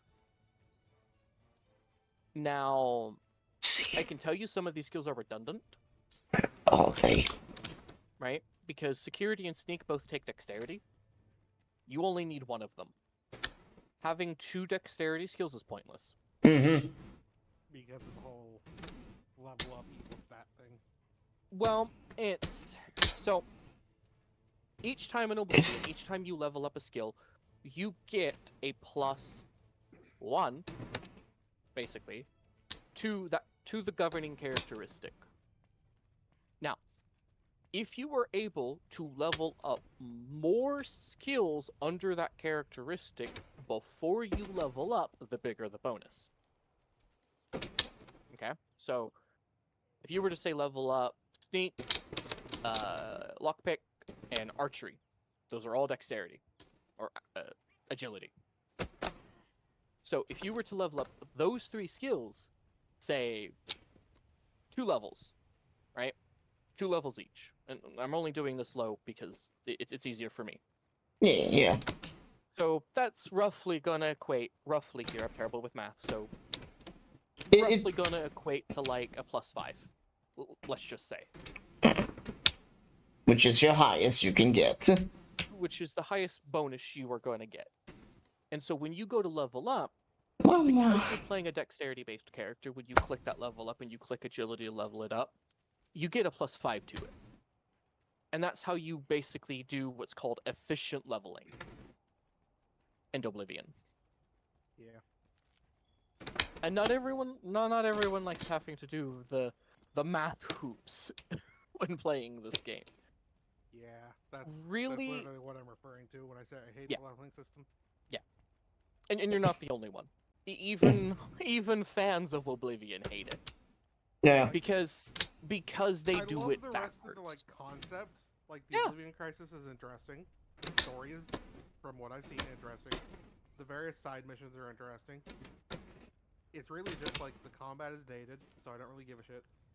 I mean, that's to be And fair with the its age. leveling. Yeah, like I didn't fault it for that. Like I accept it is a game of its time. People, and honestly, I will tell you, even on its release, people will agree with you, and even Oblivion fans like myself will agree with you. The leveling could have honestly been improved. Yeah. The way they handled it was not the best because they basically just ported over Morrowind's level system. No Yep. offense, Zayla, but No, no, they no. kind of did. No, I mean, you remember how I told you how to build your character? And how confusing that was for me. Yeah, exactly. It's like, I'm sorry, but yeah, this is the best way to play the game, and it's ass backwards. Yep. It's like, And- oh, well, you want to use this skill. Okay, so I put it as my primary skill. No, you put that as a no skill. What? Yeah, you don't put it as a skill. Okay. Okay. And that's how you have to play Oblivion too. But If you want to not play on piss easy mode. yeah, Man, you might get into trouble. No, no, no. Actually- Like smithing and alchemy a lot, and that's your main If- skills. Good no. luck, friend. if you actually play on easy, the enemies have a minus 100, a minus 250 to their health. Fucking what? Yeah, Do some enemies just have a flat 1 health? sometimes. Yeah. Because if it's like the skep, it has like 1 health. If it's summoned. Now. If it's on the enemy side, if it's on your side, it has full health. Oh god. They also okay. give the player a bunch of hidden buffs like damage reduction, spell The absorption standard, like, chances, easy mode Yeah. package. and the thing is, like with Oblivion's difficulty slider, there is technically easier easy, which is if you put it all the way down, the enemies don't level up. Oh. I was Like unaware. certain enemies won't spawn because you're basically playing on story, which is So like your- all the trolls won't spawn. Yeah. And all the the trolls won't spawn unless you go to troll country or ogre country, and that's where you'll fight your trolls. We're heading to trolls. Man, what's with the Elder Scrolls and trolls though? Like, I Depends. swear, they're either that existed or it's the troll on the mountain in Skyrim. It's like, what the fuck? Why is this here? It's supposed to be So- like your gatekeeper enemy. I mean, I guess. Back but, in the like, day, trolls were not really a thing. They didn't exist until Oblivion. I think they existed in Daggerfall and There's a Arena. single troll in Daggerfall. There's a singular troll, and he's the last troll in the region, according to his quest. A dragon has you go and kill him. A And his dragon. children. fair. Yes, a dragon. There's a dragon in Daggerfall. There are several dragons in Elder Scrolls lore that are just like secretly chilling around. Or was it also Before- just Spartacus in that one? So, no. So the thing about the biggest thing to know about Daggerfall, and this is like a very big thing to know about its story. It's based off of what started Elder Scrolls, which is Oblivion. Arena. D&D. What started the entire Elder Scrolls series was D&D. It was a D&D campaign that they had, I mean, I'm not surprised. and they turned it into a video game. I mean, given like how things work behind the scenes for several games, I'm genuinely not surprised. Exactly. I mean, Especially like stuff like Oblivion, you still just have a raw hit chance like in fucking RuneScape. can just hit someone, see the sword go through their skull, and you get Okay, no damage. that had to be a bug because that's not actually a thing in Oblivion. What?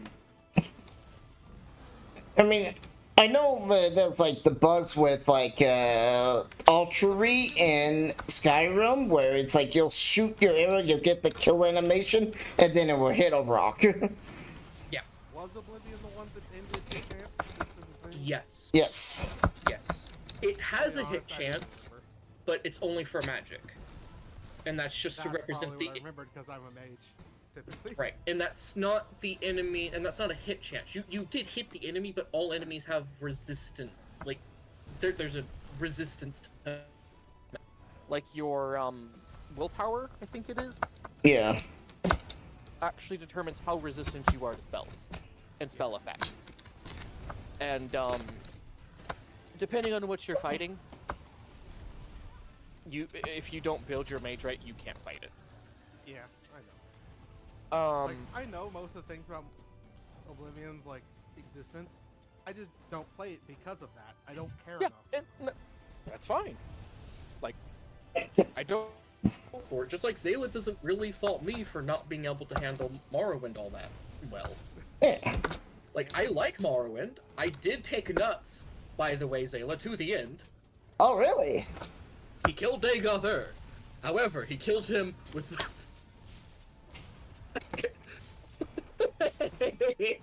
What? So, I was fighting Dagoth. However, he fell. He fell into the volcano. So, when the fight started, he walked off the edge. And so, like, Nuts is like, I'm ready to fight you, Dagoth. He's like, oh shit, and just walks off the edge. Sounds like peak happened. And I'm like, so Nuts was so terrifying to even the mighty Dagoth.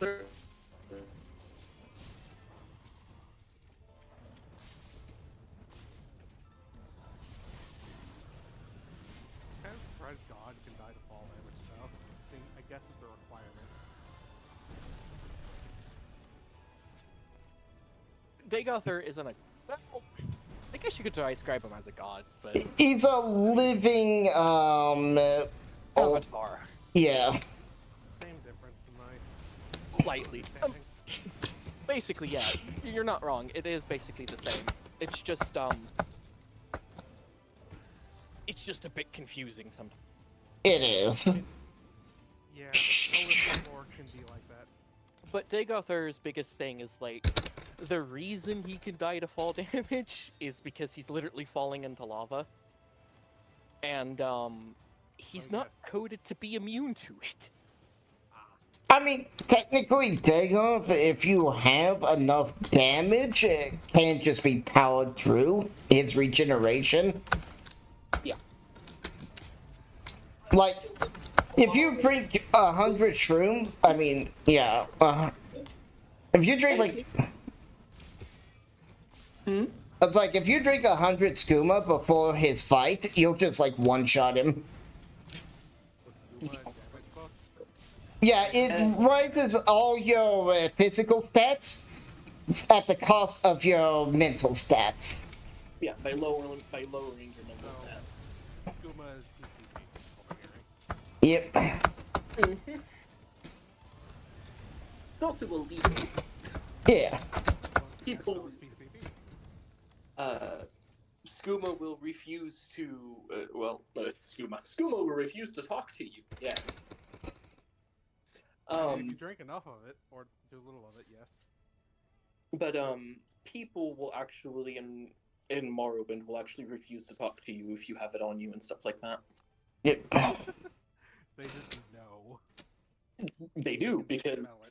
yeah, that's actually canon. They can Oh, It has a very distinct smell. fair. because moon sugar has this very distinct smell. I guess. It does.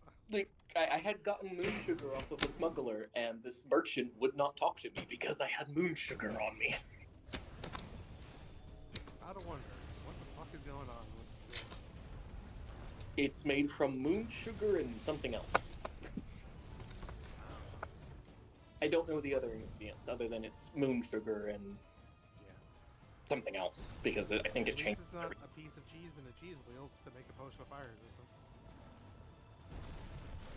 I mean, Cheese for everyone! that's just Sheogorath blessing cheese. Come on. Fair point, well made.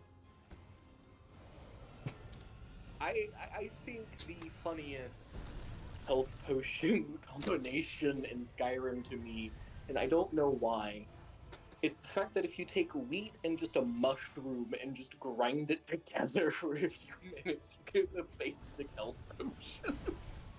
Yeah, Laura, Tara, Pinella, or whatever. Blisterwort. Wheat and blisterwort. Tara, Pinella. Ah, The poison one or the stamina one? I don't know. I don't I play like that one specifically because his name is just fucking weird. I don't play Skyrim's alchemy system really. I got soft Sorry. Well, it's all good. I just don't use the alchemy system because it's Oh, that one regenerates stamina and restore magicka. mhm. And I guess lingering damage, health, and fortify illusion. But there. My reason for it is I don't use alchemy in Skyrim because I never feel like I need it, and I just feel like it's a waste. I mean, it is, unless you're cheesing. 'Cause Yeah. You can get so many other bonuses. Well, the only thing I use alchemy for is the enhanced Health blacksmith and enhanced alchemy. Cheesing. I don't even do it for that. I just build it for health potions. I mean, that's That's kind Like of I its said, only it's- use. Oh. Because Cheesing, or you're just kind of casually making a couple potions. well, like one of my favorite things is like just running around beating Skyrim with the gauntlets of God and just punching things to death. Yeah, like I said, cheesing. but that's part of the reason why for me I like Oblivion more, just because I don't like the level system, but it's the same with Morrowind. I don't like the level system, but I do like how things like buffs from like potions and actually making potions and stuff actually is worth it in the end. Get out of here. Whereas like Skyrim, it's like, okay, the only potions I remember actively using is Cure Disease, health, occasionally Stamina, Magicka. I think if I'm not, because I never play a Nord, I also use Resist Frost potions if I'm fighting things like Ice Race and stuff like that. Imagine using potions. What do I use the gold for, you might ask? Nothing. That's the secret. I mean, you don't. If you have your home, you don't need it, and with the Creation Club, with all of the Creation Club homes basically just being given to you,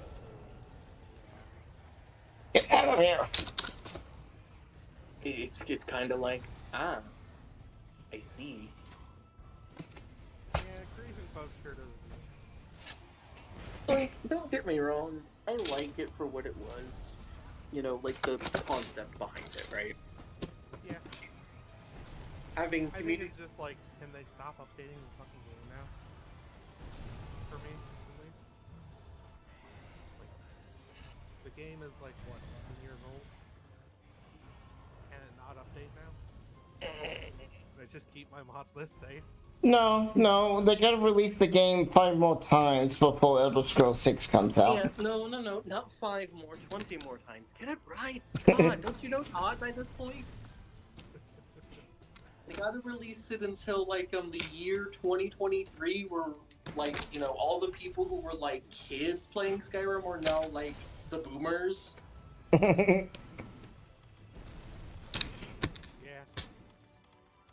Like that is probably the most annoying thing I will say about Bethesda as a company.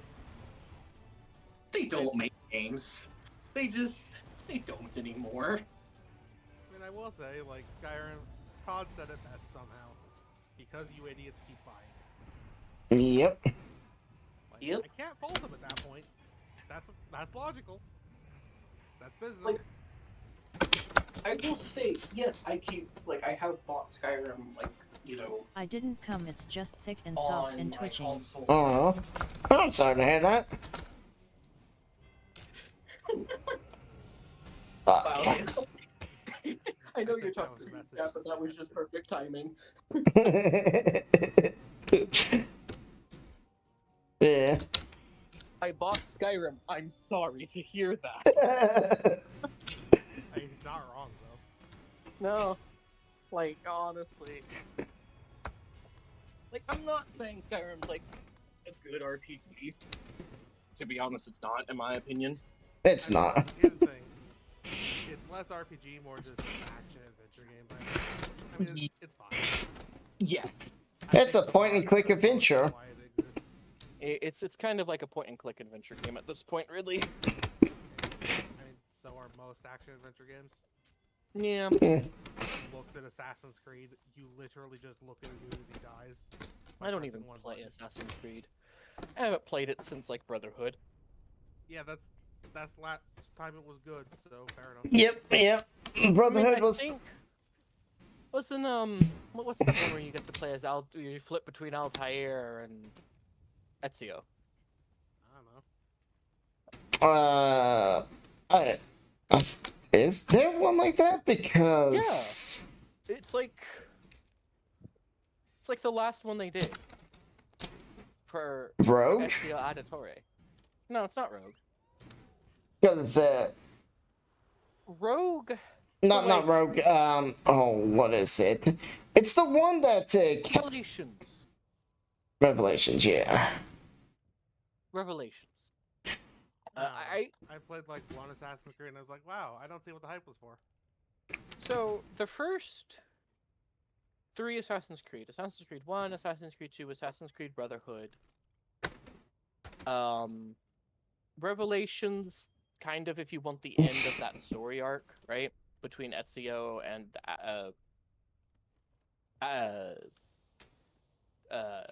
what's Altair? The guy I didn't really give 2 shits about. No one gave 2 shits about Altair, but the main reason you played Revelations was the ending for it, because it kind of, I think it's the one that ended Desmond's story. No, that was 3.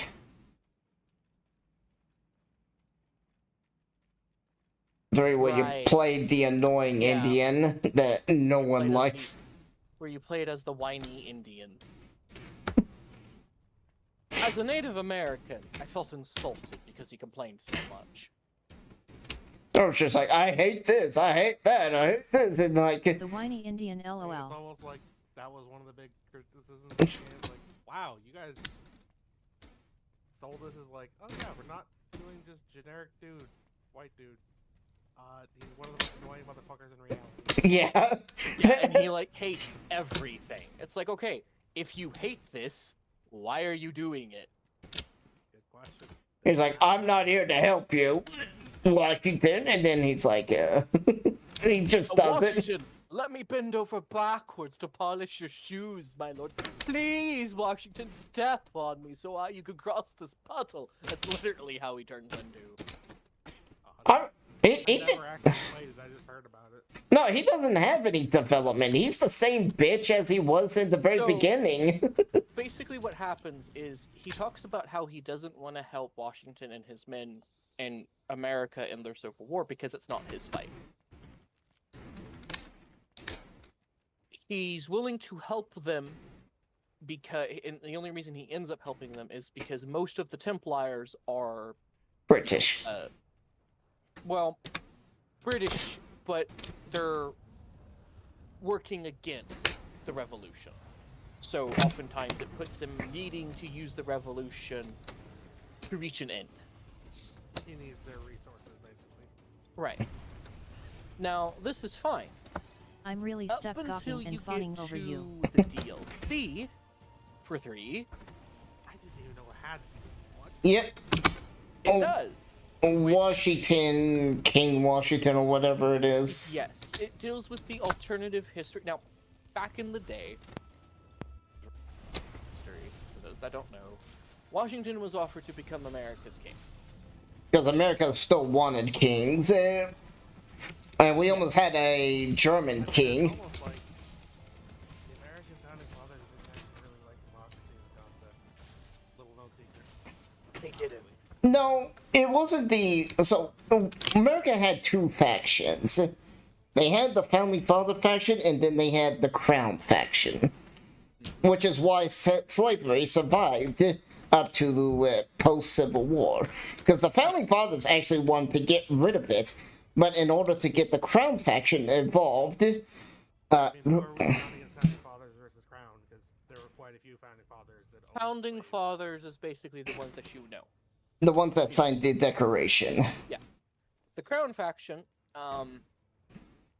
they're kind of the ones who basically started the Civil War, essentially, or their remnants or their descendants. Yeah. They weren't. They were opposed to the British monarchy because they hated the high taxes. They hated how British was basically extorting them. But they saw it as, we still need a king. Because this democracy system isn't gonna work for forever. To be honest, they're not wrong. I mean, it doesn't work forever if you never fucking bother to look at it again. Which is what we've done. Yeah, we've kind of thrown out the Republic and went with a pseudo-dictatorship. Yep. But basically, we don't know all the members of the Crown faction. We just know they existed. Because, you know, history is written by the victors.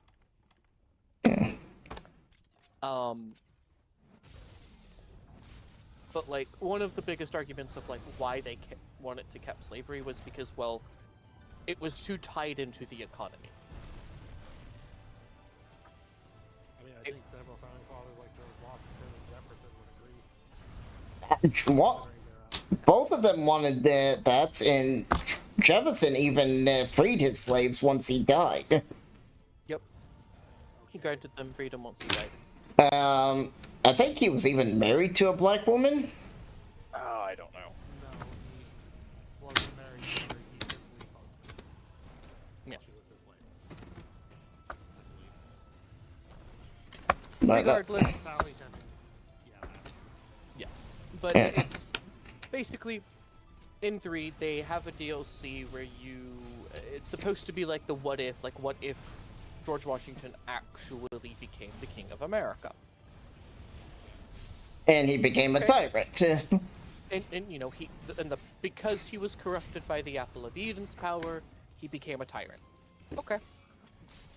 Fair alternative history. Right. And it's not a terrible idea for a DLC, right? The problem is, you go through the whole base game with Connor being like, I hate Washington. I'm not working with you, Washington. This isn't my fight, Washington. I hate this, Washington. Only for him to wake up and go, Washington would never do this. This isn't Washington. He would never do this. I return. This is a man who goes through the entire main story of Assassin's Creed 3 hating on Washington, only to turn around in the DLC and be like, oh, he would never do this, he would never do that. It's like, bitch, you hate him. Why do you care? The only argument I can see is like, he's probably dealt with him enough to be like, okay, something's fucking here. You may not like him, but I honestly don't know how that actually played out. But It is kind of like that. It is kind of like that. But You can recognize someone you hate has changed, and you don't like it because it's gotten worse. right, but it's he's constantly defending him. Every time someone's like, hey, he's become a tyrant. Even like other resistance members like Benjamin Franklin in the DLC, he actually tells Connor like he's become a tyrant, he needs to be stopped. Oh, Washington would never. Okay. Mind you, this is a guy that towards the end of the main story literally tells Washington, if you become a tyrant, like I think you will, my blade will be around your neck next. Before Connor fucks off. This is the last thing he says to Washington. Wonderful. And then spends the entire 3 DLCs. There were 3 of them? They broke this thing up into 3 parts. I thought it was only 1. Oh, they broke it into 3. Because I know the other 2 touched on other things.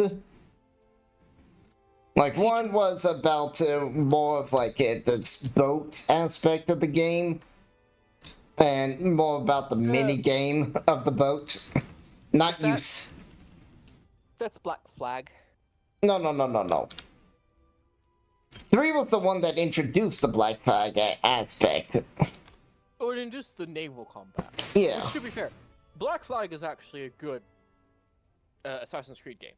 It If is. you really want a good one, Black Flag is pretty good. It Especially is. if you want one that's a pirate. Like, a good pirate game.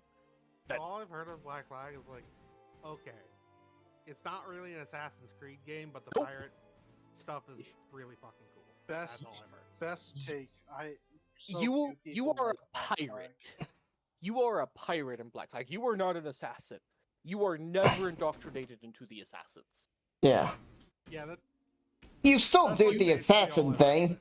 It's like, You are used by the assassins because you accidentally killed the guy who was meant to assassinate all these people.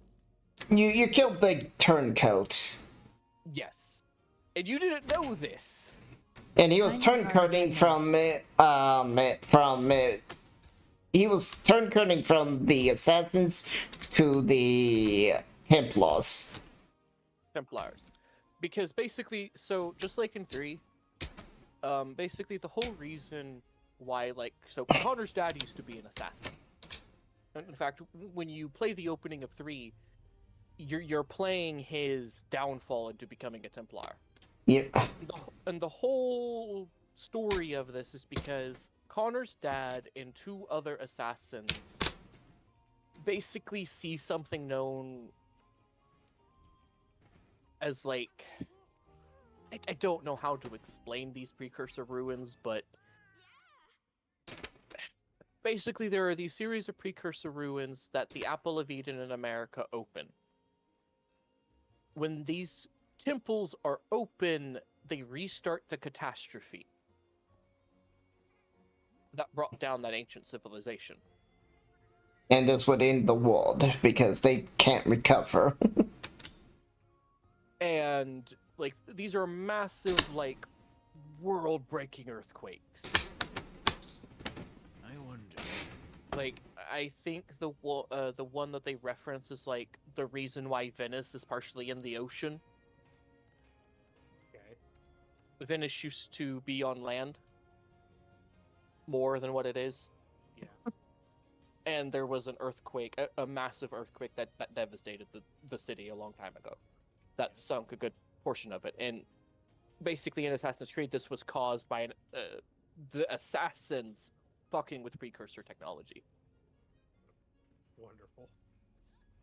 And basically these 3 assassins see this.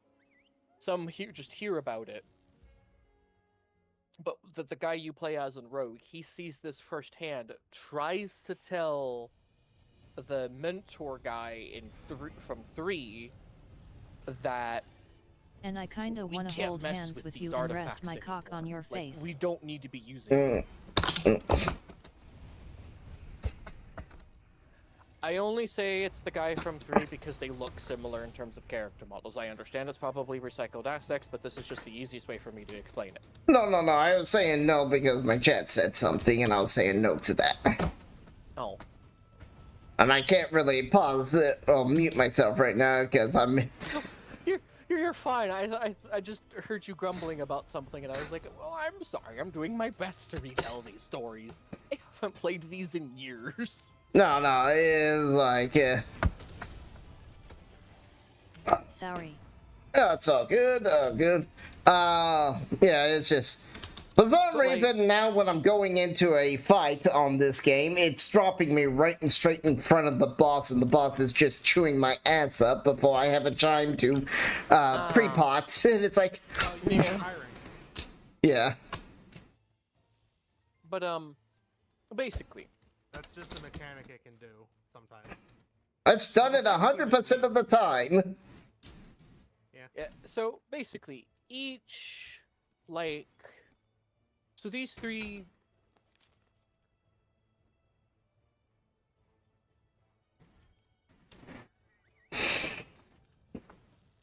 So like the whole process of like these assassins turning rogue is because the assassins in like the colonial era basically started fucking with the precursor tech. When before their whole purpose was to keep it safe and keep it out of the Templar hands who originally wanted to use it. Now, they wanted to use it to enslave humanity. The assassins just want to keep humanity free and let humanity develop on its own. And the Templars and the Assassins were the same faction. Until Yes. Altair destroyed it. Well, yeah, until they basically split them apart. Because you have the ones who followed Altair, who became the assassins, and then you have the Templars. Yeah. And the reason they were called the Templars because they basically joined the church in the Crusades. And the name just stuck. Well, they were called the Templars because this was during the First Crusade with Jerusalem. They're the group who joined the Crusades. Yeah. Now, this could have all been retconned. This could have all changed with the introduction of Origins and shit. But Yeah. I know Origin's biggest thing was like Origins explained the group's total origination, yes, rather than the assassins versus the Templars. It's the it did say the cutting off your finger thing was completely just that guy fucked up, and he just played it cool as a story, and then everyone just started. It's- addicted. kind of. It was because the way the hidden was functioned, It would cut off your middle finger. it would cut off your middle finger because of how close it's set to you. Yeah. Well, didn't Da Vinci literally figure out? Yeah, you can just ignore that. No, Da Vinci modified it. Da Vinci modified it to prevent that. Yeah. I'm pretty sure the one guy in Origins there's a dialogue line somewhere. Hey, you still telling that lie about cutting off Yeah, your finger? his wife actually says that. I didn't like Origins because Origins went into really fucked up weird territory where it's like, I'm gonna fight Anubis. It's like, bitch, if you fought Anubis, you'd be dead. I mean, clearly not. The god of Yeah. death, he would just Also, steal your we're not soul.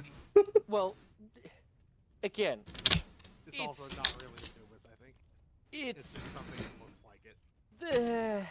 we don't know. Yeah. The way that they've done it is they've made the precursors basically gods, Oh. and that like But then they were also aliens from beforehand. It's like, really they're- weird. they're aliens who made humanity, who were worshipped as gods by humanity because of their unbelievable power, that died because there was this massive solar flare that wiped out all their advanced technology, and they couldn't live without their advanced technology because I guess they were too advanced, and they died. Yeah, They're actually robots. well, so if we were to ever get sent back to the Stone Age as the Earth right now, we would literally die because we could not function without our advanced tech. Humanity would suffer billions in losses. Humanity would, however, survive. Well, Yes. A spacefaring civilization getting hit by that, though, no, yeah. they wouldn't be able to. The- There's also the fact that like a lot of their consciousness was digital. Yeah. They were literally just like semi-robot, weren't they? They basically built a matrix. Yeah. And like it resurrected them. And so when the solar flare hit, this matrix died. Yeah, they were more like Cylons, where their minds were always kept in the internet, and they would just get reborn. Hey, I wonder if my laptop, since it can run Cyberpunk, I wonder if it could run Darktide. It probably could. If Darktide is, Darktide has performance issues itself. It's not your hardware. Not a whole lot. At launch, I know it did, but Well, at launch, Yeah, yes, but now not a.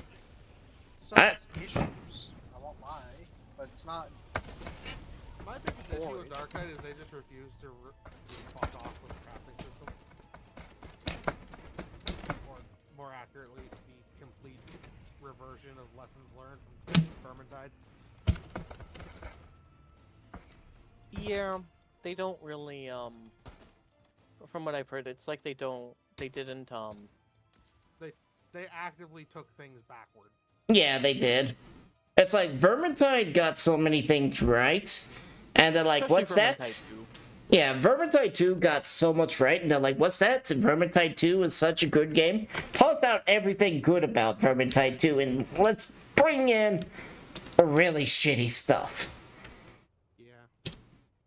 Like, it's like, what do you? Credits you can earn in Vermintide 2 that are good. And there's one set, I believe, you can just get good. Yeah, you just It get. also requires some of the dumbest achievements I've ever seen in a co-op game. Oh yeah. You want to know what one of them is? Hmm. So there's a speedrunning achievement for one of them. You literally have to speedrun to do it. Which means either your team is all in comms with you and they know what you're doing, or you just abandon your team and go. Guess what? Got shit on very early in the game. That achievement. History. Yeah. Another one is never get hit.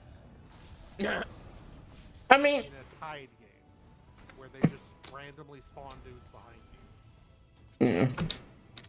Guess what the answer to that one by the community was? It was more speedrun.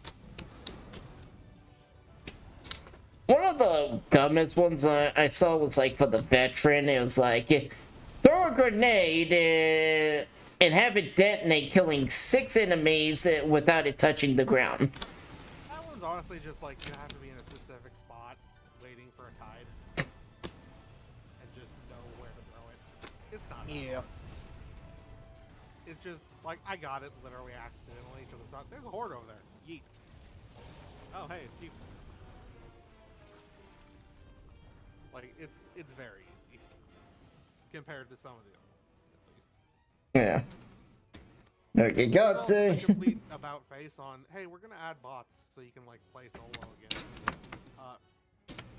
Oh wait, no, we're not doing that. Fuck you. the whole like we're gonna have it so you could like Vermintide 2. I loved how I could choose my map. Oh yeah, the map system is just why. Yeah. That's like, we released new DLC. Sweet. Can I play it? No. Why? Because it's not in rotation. Aww. Then why did I buy this DLC? Because maybe you might play it one day. It might be in rotation. There's also what Oh my fuck. there was the Okay, You could for a just make- second I almost had a heart attack Why? What's wrong? because Zayla was mentioning the DLC, and the DLC popped up with the soundtrack price. So I thought Zayla paid $60 for a DLC that has a map rotation. I No, don't think it actually has paid DLC. it has paid DLC. It does. No, I mean for maps. No. Because they realized that splits the player base too much. But So is Payday, surprisingly. I just thought that's what Zayla just bought, and I was like, oh my god. Did you pay $60 for a DLC, Zayla, that you can't play? Wow. No, Yeah. likely not. Yeah. But like, I like the in Vermintide too, you could arm your bots, like with gear you had. Yeah. Yeah. But they just take whatever gear that you had equipped for that character, which sucked, by the way, if you don't play that character. And yeah, but it encouraged you to, go level up other characters. No. No, it really didn't. Not for me, anyway. Not for me It's either. meant to do it. For if you want to solo. I looked at like every other character, and I looked at Gruber, and I said, I will never play you, and I have never played Gruber. Why do you I hate have- Gruber? I don't like his. I'm not a run and hit it with a sword. Everyone runs and hits it with a sword. Which one was Gruber? The I knight. run and hit it with a sword. He's the Empire soldier guy. He's the I charge and hit it with a sword. He knows other things. He's got a ranger one. The Grove Knight ones, I heard, is pretty good. I hate Bretonia. Grand Light is busted. I hate Bretonia. It can go burn in hell along with the rest of Homeworld. I mean, I don't like Bretonia, but yeah. Oh, you heard how bad the new book is? Pretty. God, me and Zayla got so excited for that launch too. Yeah. My secret is, I just didn't pay enough attention to get excited, so I'm like, oh, it's bad. Okay. Oh See ya. no, so we didn't either. We're just hoping that this would be like a second chance for fantasy to come back. We watched a YouTuber kind of just unbox it. Now, the guy is fucking dead. Because he's not a fantasy player, and he's not into fantasy models. So, like, he's the worst person to do an unboxing for a fantasy game. Yep. Wow. But, He's like, fantasy? What's that? Give me Space Marines. yeah. Now, I do agree with some of his points, though. The fact that, okay, this is supposed to be a relaunch of fantasy. Well, it's meant to be the Horus Heresy of fantasy. That's what they directly say. It's we didn't look too much into it. We just simply watched this video and then went to the store to actually look at the boxes ourselves. Yeah. And now, basically, okay, regardless if this is supposed to be the Horus Heresy of fantasy, even when they relaunched Horus Heresy, they still updated the models, at least the basic Marines and stuff like that. Yep. Okay? Which is why it's so disappointing. They didn't do that with the old world. Yep. I get that. Except with Bretonia. Kind of. They, kind of got an update. They got one new guy. On a Pegasus. Gonna guess it's the King of Bretonia again. Nope. Some random lord that we don't even know. Just some random unnamed lord on a Pegasus. It's not even a named lord. Nope. This is a lord. This is a warlord on a Pegasus. Have fun. Yep. We were looking at the Tomb Kings. Okay? Yeah, I like them. No. Here's the models from 1990. Here are the models from 1990s. Oh, and you know the, like, actual good Tomb King models that we released in, like, 6th edition? Yeah, we're just not gonna re-release those good models. So, like, they released the 1990 version, or the old version of the Tomb Guard, okay, which have open faces that look terrible. The metal models of those same models look better than what they gave you in And that box. they even had better versions of the models with Age of Sigmar. Yeah, that they could have just slightly tweaked. At least for as far as like a basic skeleton goes. You know. I'm not to say much on this because I don't delve into the models and whatnot. I haven't been into it, but it's a skeleton. Like most of the detail is going to come from what it's equipped and wearing, not the form of the skeleton. No. But that is true. To make a skeleton look like something, all you do is change the bits it's equipped with. But the Yeah. problem with the skeletons is they're using the old print. Yeah. Well, they don't have much armor or anything. Which has no detail at all. They have no armor, no nothing, but bandages. And a single headdress. That's it.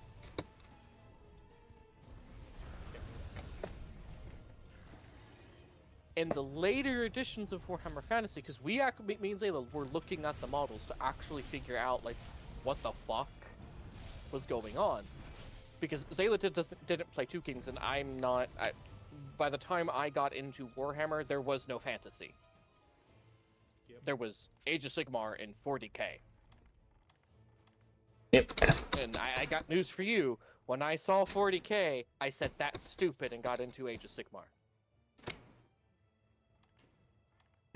So, I can already tell you, I'm more of an Age of Sigmar fan than even a 40k fan.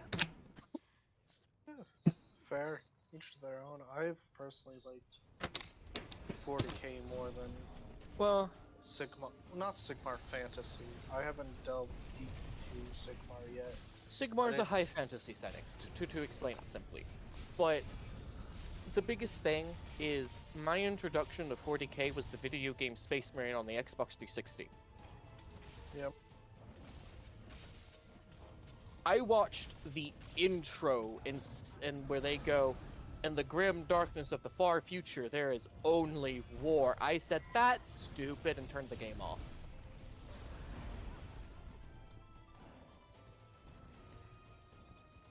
So, you know, take that as you will. Yeah. Now you know more about 40k, you understand why they say that. Like, I can get seeing that as just cringe edginess if you know literally nothing about 40k, because it does sound like that if you know nothing. I mean, it wasn't even the fact that it was edgy. I remember booting it up, and I played. I don't remember. I don't think I instantly turned it off because I don't have the best memory due to a physical head injury that prevents me from remembering stuff. I have what's called fragmented memory loss. So Fair like, enough. I can see the memory, but it's like looking through a static TV. I can't really formulate it into my head very well. I remember getting up to the gun and them being like, so we blow up the gun. And I'm like, then what was the whole point of fighting all the way to the gun? Why didn't we just place the explosives on the outside of the gun? Why did we fight our way inside of this damn thing? Like, that was my logic.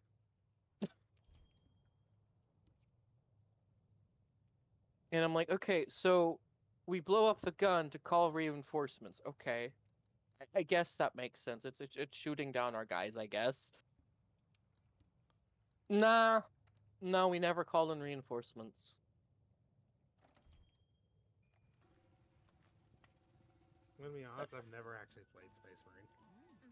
It's... I've heard it's like a good game and there's a second one coming out, but like, that's all I know about it. I So- didn't think it was that good, but... Here's the thing about Space Marine. it's for what it is. I think the Russian Badger kind of explains it best, right? Mhm. Space Marine is not a complex story game. No. It's a very power fantasy. I It mean, does. You're literally playing a single space marine, literally curve stopping everything in his path. Yeah. You play as a Space Marine, and it does a good job at making you feel like a Space Marine and just having fun killing shit. That's Yeah. what it does well. Yeah. Now, fair enough. But when you are a kid and you know nothing about Warhammer 40k and you blow up this gun only to not call in reinforcements, and it's just like, okay, I've played Gears of War with better storytelling than this. At that point in my life, I had played Gears of War and like Halo War with like Okay, that's not fair competition. I'm gonna say with Halo War at least. I don't remember shit about Gears of War though. I remember like the trailer that popped off like crazy. No, I played one at least. I played the first one, Judgment, then I played 3. I couldn't tell you the story of Gears of War, but I can tell you I like chainsawing people in it. Yeah, the chainsaw was great. Up until I found the Retro Lancer, and then that became my favorite weapon, and in multiplayer, my whole thing, I didn't shoot you. I ran around at you by holding the B button until I impaled you on my Retro Lancer. That's all I did. And that's all I remember. Retro Lancer. Let's go find out. It's a Lancer without the chainsaw. It's just got a bayonet on the end. That's So you all just it is. bayonet charged people. Yes! I just bayonet charged. Not approval. Imperial Guard approved. It's It was impossible. effective. It's impossible to stitch up a triangle-shaped hole. Also, every time I would bayonet charge someone in multiplayer, one of my teammates would shoot them with this bow thing that exploded. So, after they got bayonet charged and they're down, they just explode into gory bits in front of me, and I'm like, approved, and charged at the next enemy. Yeah, fair. Sounds like Gears of War. Oh my fucking gosh. But, my biggest thing with, like, Space Marine was, because I knew nothing of the setting, I'm, like, going through a lot of the different stuff, and I'm like, that's stupid. Why are we doing this?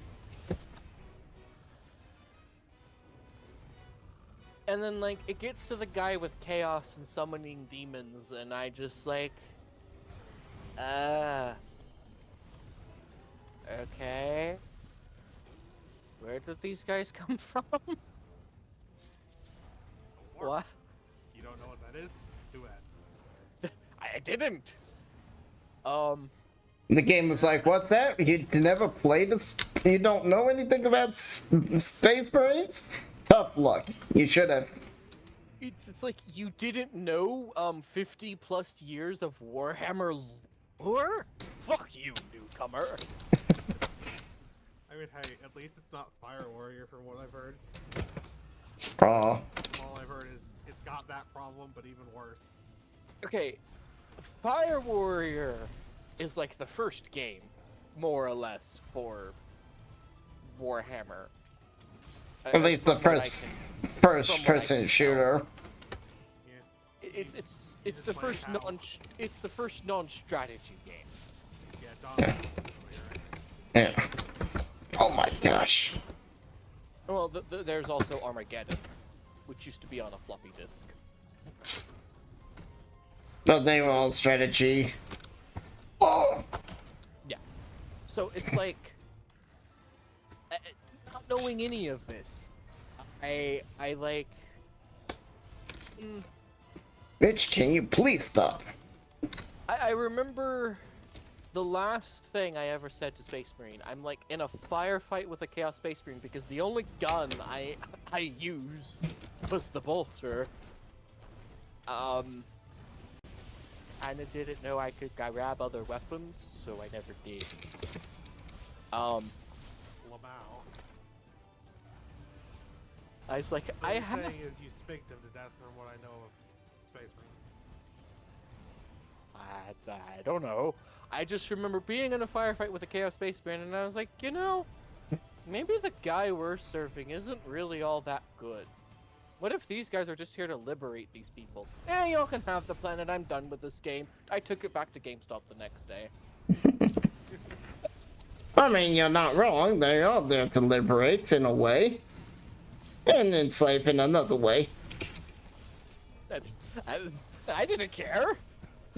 I knew nothing of the lore, knew nothing of what the fuck was going on, and just left that planet to die.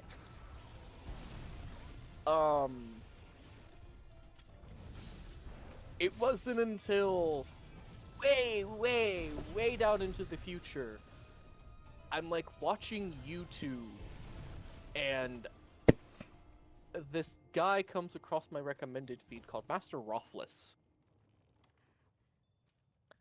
And he's playing a game called Dawn of War.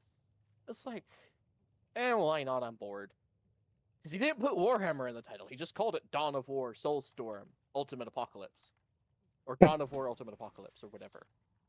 Yeah. And, I'm like, oh, okay. I watched, I was like, hey, they look cool. Because he's playing as the Sisters of Battle. I'm like, they're battle nuns?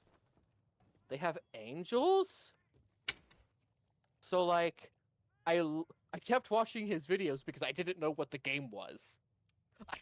I was very stupid. It's fine. I was like, oh, it's Dawn of War. So I Google it. I Googled Dawn of War on my computer at the time. And I was like, oh, it's a computer game. Oh, it's a strategy game. I'm like, I could play that. Didn't play Ultimate Apocalypse until way later when I knew how to actually mod the damn thing. And the only faction I played in Dawn of War were the Sisters of Battle and the Dark Eldar. I looked at the Space Marine guy and I was like, ew, it's a Space Marine. I looked at Chaos. I go, ew, it's a Space Marine. Fair. And base. I look at the orcs. I go, I don't want to play as a stupid orc. I looked at the Tau and I was like, what are you? I don't know who you are. And I looked at the regular Eldar and I'm like, you don't have like the cool claw thing like that guy does. So like, I'm gonna play as the guy because you're a chick. That was the only reason I didn't play regular Eldar. Based. Because, you know, I'm like a teenage, I'm like a preteen, and well, I'm gay. I'd rather stare at a dude and listen to a dude groan in my ear than listen to a female. That makes me want to vomit. So, rather do that. And I think I played as the Necrons. Ah, yes, the Skelly boys. My favorite, the best. Really fun. to However, listen to. I only could kill the Eldar, the Orcs, and the Tau, and Chaos and the Space Marines, and Dark Eldar.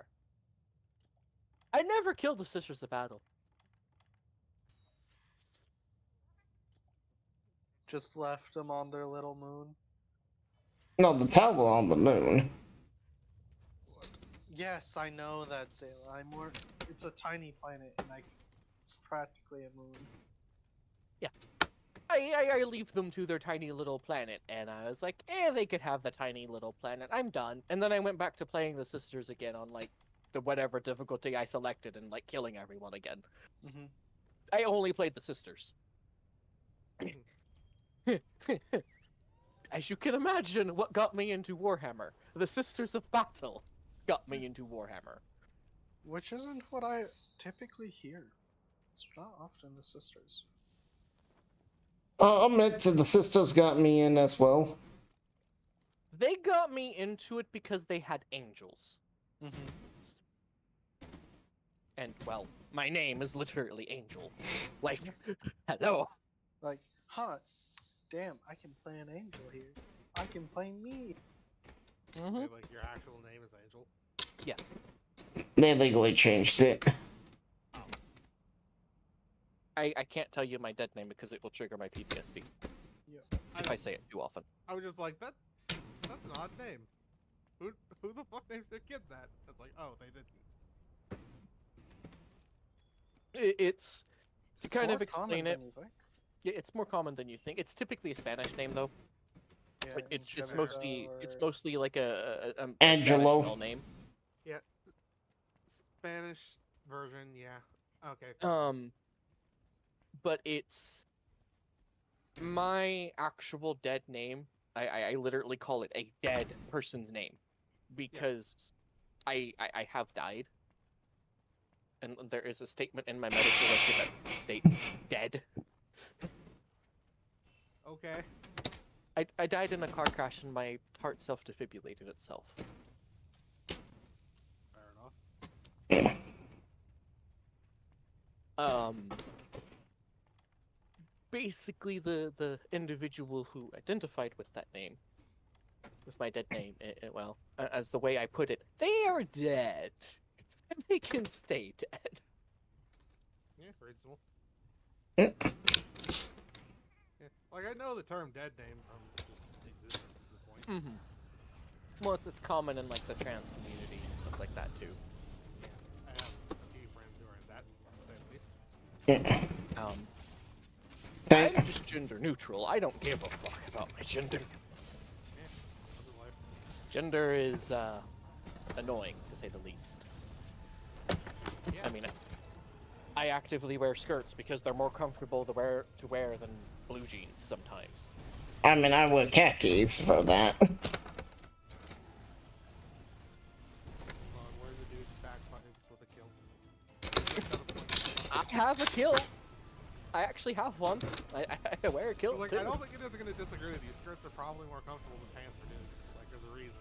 Well, like Gotta wear kilts. it's historically speaking, skirts were made for men. Yes. Kind of like mascara and high heels and Yep. stockings, I believe, too. Well, high heels weren't originally made for men. They were made for the Ottomans, so they can dig their feet into the sand and better brace for cavalry charges. Fair enough. It was then adopted into French noble courts as a show of status. To be like, oh, I'm of a higher elevation than you. I'm more important. And men also used to wear dresses back then, though they weren't called dresses. They were called surcoats, and they were basically what we would consider a dress by modern standards. Yeah. But like the big point was like to keep the balls comfy. No, it was because it was cheap. Oh. It was far cheaper to produce a singular tunic that just went down to, like, I think they just covered up to the knees for men. Yeah. Like, it was far cheaper to, just build one solid piece of clothing that went down that, to basically your knees, than it was to build a pair of pants. Yep. And so that's why surcoats were a thing in medieval times. Is because it was just cheaper. There's also, like, most makeup products, honestly. Yep. They were just considered gender neutral. Like, all makeup was considered gender neutral because it was just designed to cover up blemishes and to Which highlight seem like a gender neutral thing, but no, we had to go and And- change that. and to cover up, like, and to highlight certain features that you want highlighted. Yep. Now, the French took it real crazily, but that's France for you. They kind of took everything to the extreme. I mean, such is the way of the French, I suppose.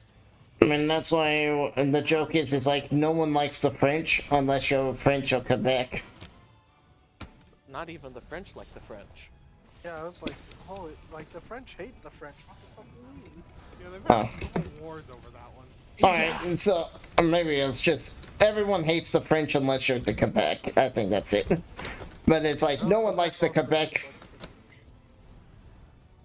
See, the thing about French is they copy everyone. That's why everyone hates them. In history, they actually copied a lot of people. Just like the croissant was not invented by the French. I forget who it was invented by, but it was actually invented by a different culture.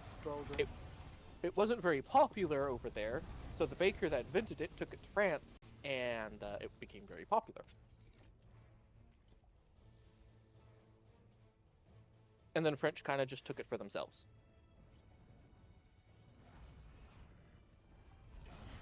But there's also a few other things too, like French used to like do ghost white powder on their faces, because the paler you were in French society back then, I guess like the more attractive you were. Yes, and that was just a thing across all the European nations at that time, because it was, they found death beautiful because at the same time people Well, were turning they really found pale. tuberculosis. Yeah. I think it's what it was. Sexually appealing, because you had really kinky authors who basically wrote vampire novels, essentially based off of tuberculosis, and they just found it really beautiful. Kind of gross, to be honest with you. Yeah. I know Japan had a thing where the girls would paint themselves white and see them the guys. Geishas. Yeah. How many Geishas fucking still do tells?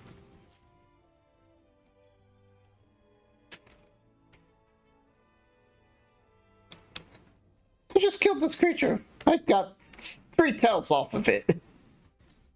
It has 3 tails, Zayla. I only chopped off 1 tail. Did you? Yes. Did you, Zayla? Or did you chop off 3 tails?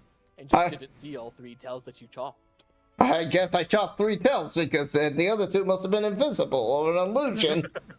The first one you chopped was just the illusionary tail. It turns into like 3 distinct individual tails, and you're like, huh, neat. This But exists now.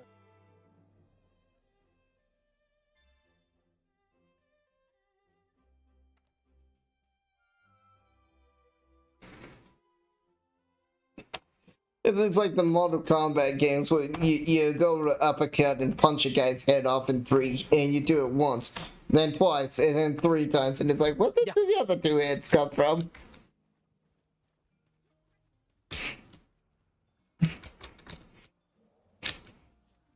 That was one of my favorite jokes of like, it's like Mortal Kombat human anatomy, like 3 skulls, 6 hearts. It's just like so weird. Infinite rib cages. Yeah.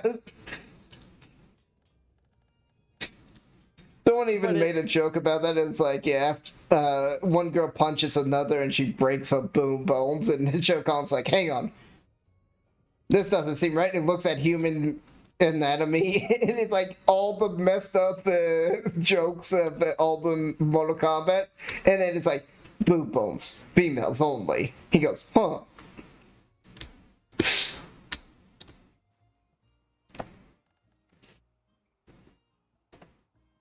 But yes. Skirts were originally invented for men, and like I kind of hate people how they're like, oh, we're going, all these modern men are like sissies and stuff. Like, we want to go back to like World War II style men, and I'm like, ew, no. The secret is they don't want that either. But they They do. just think no, they don't, because they don't actually know what the fuck was going on then. They're too young to know. They They just look at it as, oh, look, this guy's wearing a suit. He's a man. Like, so's the guy wearing the skirt. He's probably more of a man than you. One thing was like, what was it?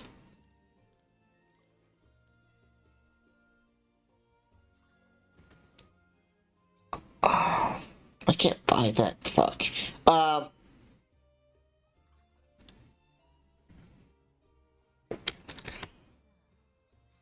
I forgot what I was trying to say. Oh yeah, yeah. They probably look at it like, oh, we like I know a lot of people like the Nazis were very stylish.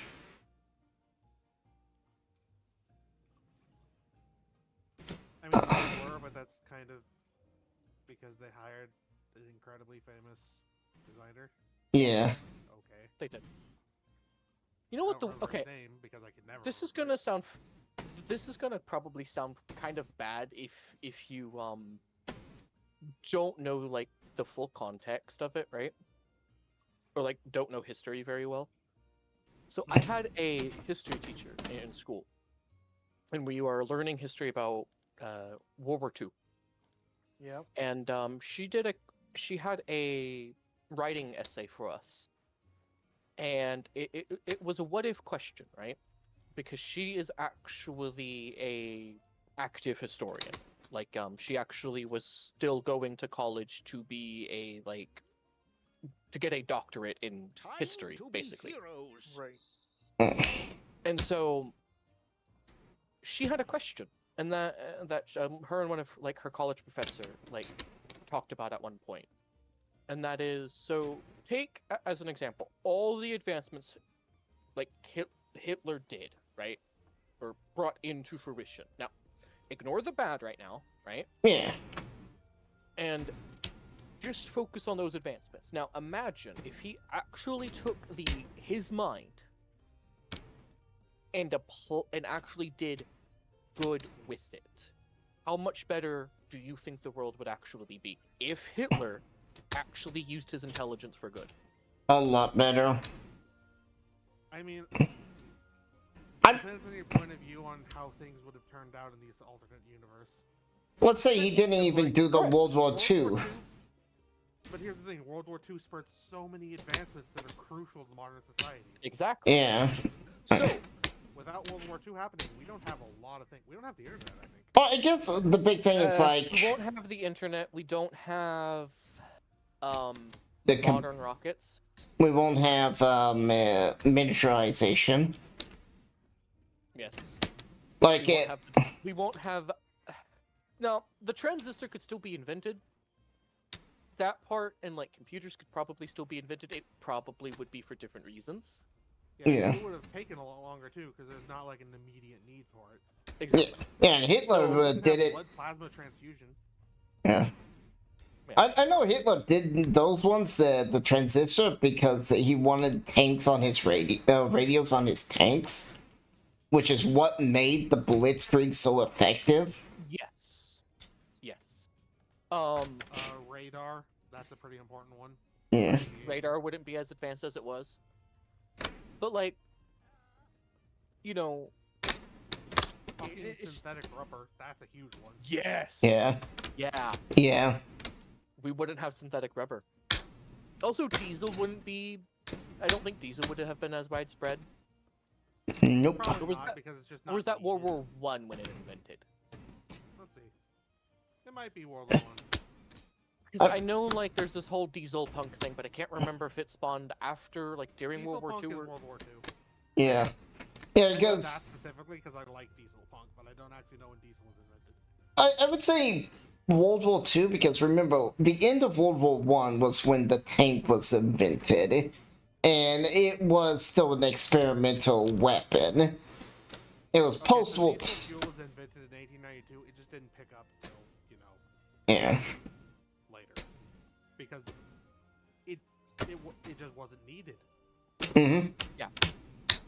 But because So- of tanks and ships, it Nuclear. I don't think we would have nuclear bombs, to be honest. nope. Probably wouldn't know. We wouldn't have X-rays. At least not as advanced as they are now. We'd probably at least been like the mini nukes that we dropped on Hiroshima and Nagasaki at some point. Might have not have been the U.S. that invented it, but we eventually would have gotten them. I don't know. I mean, developments and weapons do maintain a little bit outside of war, but unless there's Going to imminent have to threat, lurk for a bit. such a Okay. super weapon is just not needed. Yeah. Additionally, when it was first discovered, it was already quite potential. It was already clear the potential it could make as a weapon. So maybe it wouldn't We have just had needed as the much theory official. to be. When we were talking about Fallout earlier, I did read something about how technically Britain is the ones who discovered the Ready for action. theory of using nuclear weapons. So they at least had the theory of it before America did. It's just we didn't have like the actual logistics required to create one. Well, Oh yeah. Like the biggest Britain issue at didn't. the time, I believe, was mostly getting the resources. Yeah. And refining them to a point they're usable. Yeah. so like, I also don't Ready think for action. I don't think the Korean War would happen Nope. or the Cold War Let's see. Cold War definitely, maybe. No, because the but Korean like, War only USSR spawned. still existed, I think. Well, Hey, Like the USSR spawned for World War One. yes, That Whether could they have be so been the. adversarial. they would still exist, but I don't think the tension between the U.S. and the U.S. in the SSR, or is it USSR? USSR. Yeah. It's the United Soviet something Republic. United Soviet States Republic. I thought it was the People's Republic. No, it's that's China. It's People's the Republic. Oh, it's the United Russian. Oh, what was it? United Soviet Socialist Republics, actually. Okay. Union of Soviet Socialist. Republics. Thank you. That there we was- go. So Yeah. like, I don't think the Cold War would happen because the only reason, one of the big reasons that it happened is because of the bombs of Hiroshima and Nagasaki. And basically necessitating MAD to Yes. Another reason was because of West and East Berlin. Mm-hmm. I mean, that all came from the peace deal. I Right. think there's still something to be So, said. But I also of don't. the- I don't think Germany would have the problem it does now. ran by a corporation. No, they have like zero national pride. I mean, I don't really see that as a problem personally. It's a problem because now that it's ran by the World Economic Forum. Yeah. And now they're trying to pollute their ideology across the world. They're basically Oh, well, that's reverting just- back to Hitler's ideas. Well, yeah, but that's just welcome to the modern world. Certain ideologies are gaining traction again. Welcome. Yeah. It's also because of just they refuse to teach it. Yeah. What do you mean? In German schools, it's banned to talk about Hitler. Even though he did a great many good things for them, it's like, Before the war happened, yes. well, even Or he got into full control and did all the Well, Nazi stuff. well, no, he did good things even during the war. It was the part where he started going down here in Yes, the because of what we suspect is syphilis. It's yeah, part of the reason. yeah. Listen, what was it? Cocaine? Mustard gas actually. Yeah. He survived mustard gas from World War One. He also just had a shitload of drugs in the system. That Yeah, because he would take a bunch of drugs to numb the pain yeah, that he was I guess experiencing. that was just like, yeah, that's kind of just medicine in that age. yeah. The cough syrup. It has a little bit of every drug known to man. It has a little bit of mercury in it. Don't worry. I mean, think did you- Mercury got Did phased you out by that know? point. Did you know Pepto Bismol has bismuth in it? Yep. That's the whole reason it's called Bismol. I didn't know that until until, like a couple of nights ago. Oh, I'm like, my mother was watching Captain Sparkles, and I'm like, bismuth is a form of gemstone. It's not a metal, because he's talking about it like it's a metal. I I'm mean, like, it's both. it's right, but so like This is a fucking weird little element. Yeah. as like because I watch a lot of gemology. Like I love gemology because I love gemstones. And like anytime it's talked about in the gemology community, it's referred to as a gemstone. It's one of like- those. One of its forms is gem. Yeah, it's one of those things that it can be either a metal or a gem, and it's I'm so just- confusing. And I'm like, what's the difference? And I How could it Google was it on my formed. phone, and it's just like how it's formed and like is iron the main component or not? Yeah. And I'm like, what? Okay. Bismuth has to be its own special little snowflake in the mineral world. It's Yeah, like, it is pretty though. It is really pretty. it is. But you can't lie. It's like this. It's got two identity. It's like a split personality. It's got some personality disorder, yeah. It's like carbon. Am I? Go ahead. A pretty big example of something in computers specifically that was invented in World War II. Ciphers. Yeah, Mm-hmm. we wouldn't have. Well, we would still have the what is it? The Roman Greek cipher. I think. I mean, Yeah. there are a lot of types of ciphers, but like we made so many advancements in cryptography. Holy shit! Yeah, we did. Oh yeah, we did. Like the fact that we had to do a suicide mission on a German submarine to steal their cipher to figure it out. And the fact that America was like, hey, Indians, be our cipher. Well, it was actually one particular tribe, but yes. Yeah. Yeah, And that's it turns that's, out just ask someone whose language is spoken only most part. Just be like, "Can you do this for us?" Yeah. They're like, cool.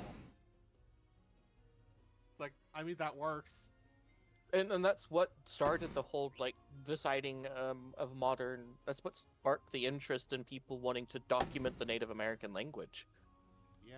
Was because it wasn't just because they wanted to know it. It was just because it's and today it's now considered a dead language for the most part Mm-hmm. Yeah. because There was also Type X, which the British made. you I'm know the only one who knows that one. yeah because it's so insignificant as Yet far as I somehow could it's the tell. only one that didn't get cracked for the Yep. British. Yeah. It's like, literally, It's its the most only notable thing is it didn't get cracked, though. like there's no cool history about it. There's no cool we were formed in like this weird top secret way. No, just we didn't get cracked, so we just exist. That's why we're cool, right? I mean, it was good. It was just like, it was such a pain in the ass to use, is I'm pretty sure the reason it didn't catch on. But Sure, Like- we can use it. Fuck that. yeah. It's like, you need to do what? 'Cause, like, Cryptex was just, or Type X. But It's like all the security, none of the user interface, which makes sense for cryptography, but Mhm. there's a certain balance you need to strike. But I also don't think China would go communist. Nope. Depends, because like, Because I know they went communist during the Cold War, I think. No, they did, but it's because like, well, it wasn't directly the war. They during had a World lot War... of issues before it. It's just the war sped up a revolution, basically forming. World War II...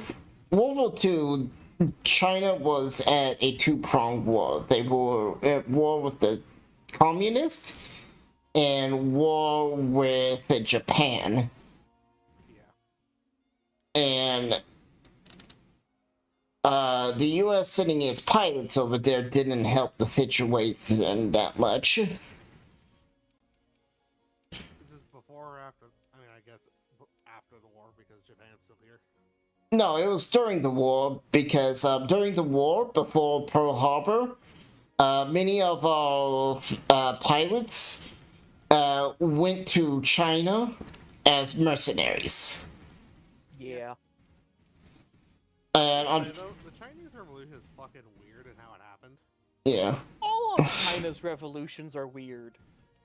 Like- Okay, fair point. However, Like, the Yellow Turban Rebellion, at least from what I could gather from Total War Three Kingdoms, I don't know, like, if it's fully historically accurate. I know did you it is play a Romance historical or the accurate. other one? I actually play the historical accuracy of it. Okay, then. I mean, it's probably not the best source, but it's at least a source. But, like, I know for the most part, like, one of the members of the Yellow Turban Rebellion is just a doctor who was upset that of the death and plague. It kind of restarted a revolution. There's a plague going on. I'm gonna rebel. My dude, your emperor can't stop that. It's like, what? Why? I mean, to be fair, because this is not entirely incumbent on divine mandate of heaven and all that, like, they directly did believe he could fix it by not being a dick. Yeah. I guess, yeah, that is true. Like, The mandate to it heaven. sounds, it has some implications, to say the least. Yeah. You gotta admit, the name sounds cool, though. Oh yeah, Mhm. definitely. So, yeah. But, like, the Chinese Communist Revolution is the name of it, apparently. That's very direct, I suppose. So, they almost got their teeth kicked in, and then when they're in, like, this tiny little back-end corner, they, within the year, expanded to dominance. Like, Huh. to this day, it's kind of studied as, like, how the fuck did that happen? Because, like, by all means, they had lost. And then they didn't. It's like, well, okay then. I think it probably could have been something with the war. This was after the World War II. It This was after just World a War II. civil war, functionally. You want to know what my great grandfather once said about the about World War II? What? Now, keep in mind his mind was going by the time I met him. But one of the things he said about it was, it sure felt like there was a lot of dick measuring going on towards the end.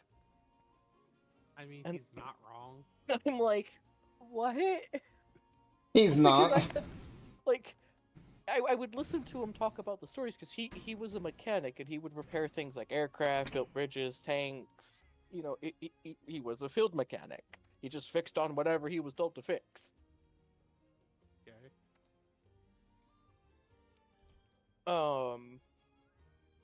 So it was like, why do you say it was a dick measuring contest? He never would answer me because I guess when I had asked it, his memory had went because he looked more confused about where he was than anything. But it's like, why do you say this? I mean, I have my opinion on why I call war a dick measuring contest, and that is, it is. I mean, You're- yes, war itself is. Not. Especially in, like, wars such as World War II, where in the later stages, where it's less about winning, it's more about making sure the other guys you're worried about don't try anything afterwards. Yeah. It depends on what part.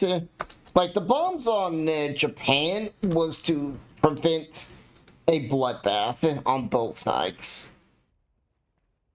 Because a naval invasion on Japan would have really been horrific. So, from the things that I have learned from that, there is evidence that basically the U.S. actually knew Japan was fixing to surrender.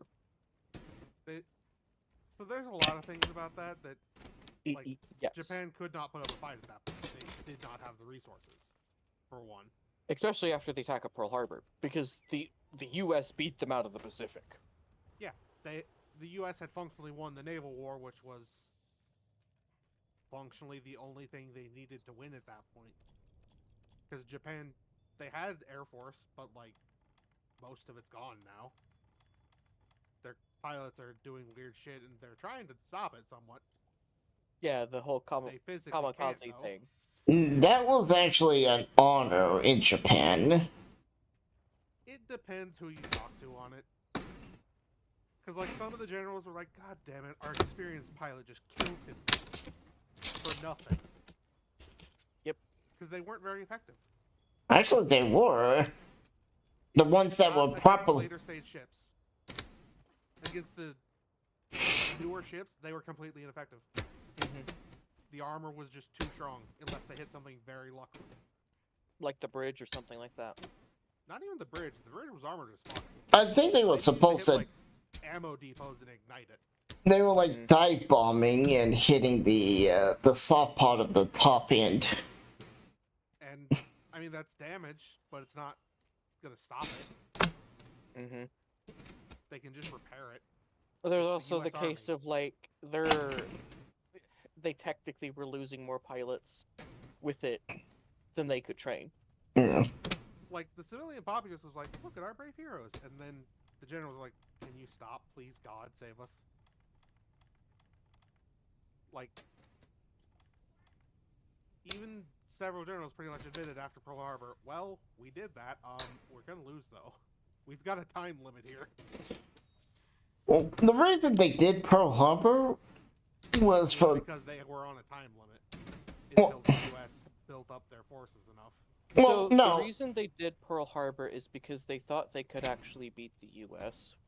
Well, I mean, yeah. it was... There's a The political few. leaders did. The generals did not. Well, there was a few other reasons. So, like, one, the Navy was very jealous of how much praise and resources the Army was getting because of all of its victories in China. Two, Japan actually got... The U.S. did cut Japan off from all oil, so they were Right, on a very and- limited resource. They also did that with the rest of the Axis too, to be fair. Yeah. It just And didn't hurt reality, the like, rest of the Axis. while the U.S. was technically impartial, we really weren't. Lend-Lease and all that.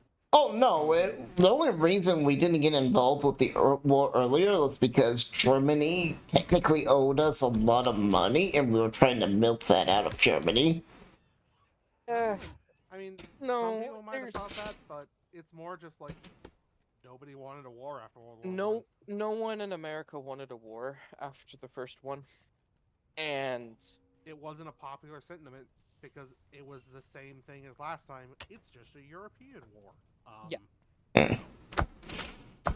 Now there is things like technically there are, you know, documents of Hitler sending letters to like Mexico and Canada trying to convince them to like Join the fight Axis. the US. Yeah, didn't Canada respond by just joining the Allies instead? Canada responded with the same letter that was sent to them by the leader of their country at the time, which was basically saying because Canada is still technically a British province. Not anymore. At the time, yes. At the time, it was. Yeah. They're part of the Commonwealth now. It's different, but only Yes, and so basically, they received a letter saying it is time for you to join the war by the Queen. Which, to be fair, the Queen did need help because Germany was just on the edge of the land just dropping missiles on them. So they responded creatively by created the long-range assault. yes. So they, from my understanding of it, at least how like it's kind of been, I've read it on the internet, is to explain it simply, and like the letter they sent is they just responded with the Queen's demand that they join her, and they were like sorry on the back of it. How very Canadian of them. And they think they're... What the fuck is the... What the fuck is... Canada's just like elite troops that are like equivalent to the Rangers or the Marines? I know they have one. The Mountie?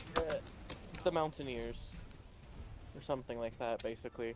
That... I'm pretty sure those are just like the National Guard, kind of, aren't they? They are, but like, that's the only thing I know about Canada's military strength. I don't know if they even have a military in real life. Apparently they were very direct and just said, they're the Canadian Special Forces. Fuck you. Canada has... Task Force 2 is apparently also up there. Yeah, it's like Canada somewhat has a military, but they mostly rely on the US to be their military. I've never even heard anyone talk about Canada militarily, I'm willing to bet. No, I've actually have many friends in Canada that talked about their military.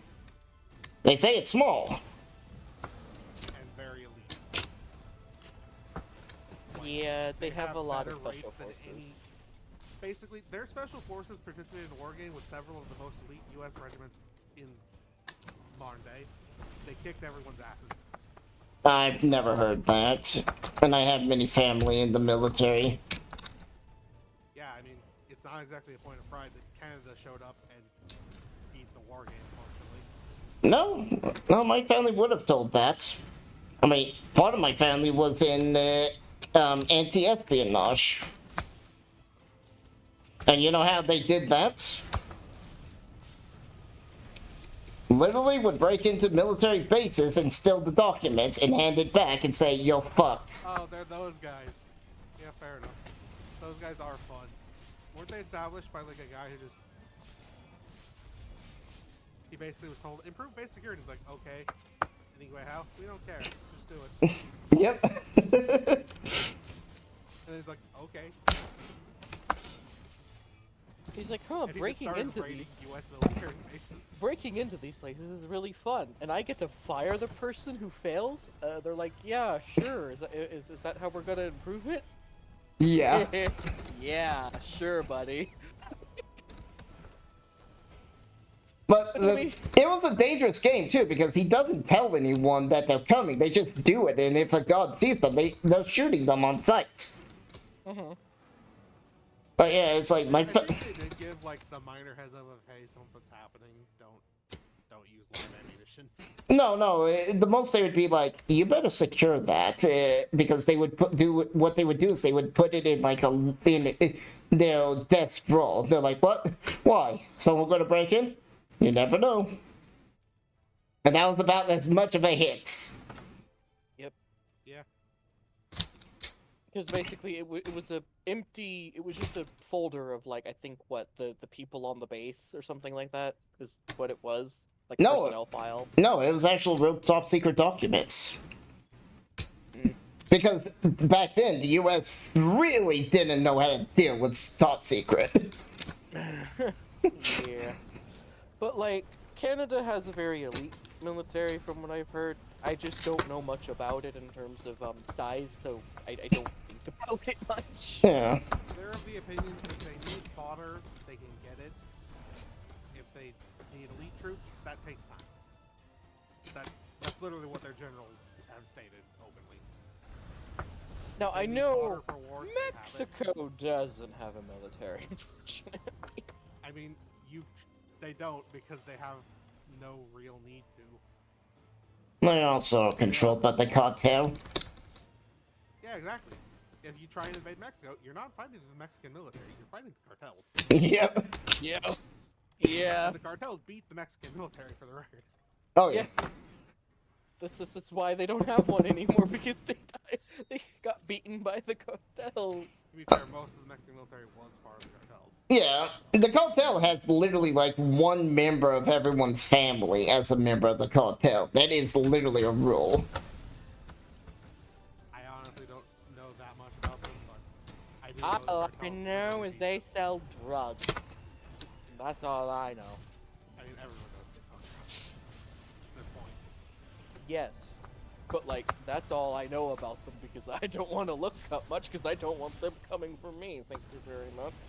I was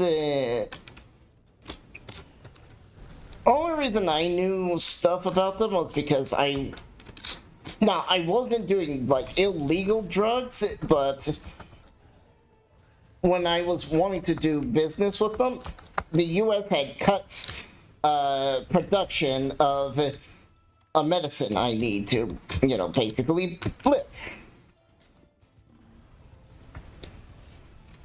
Unfortunately, it's like, it just felt too dangerous to go through and get an inhaler from the cartel.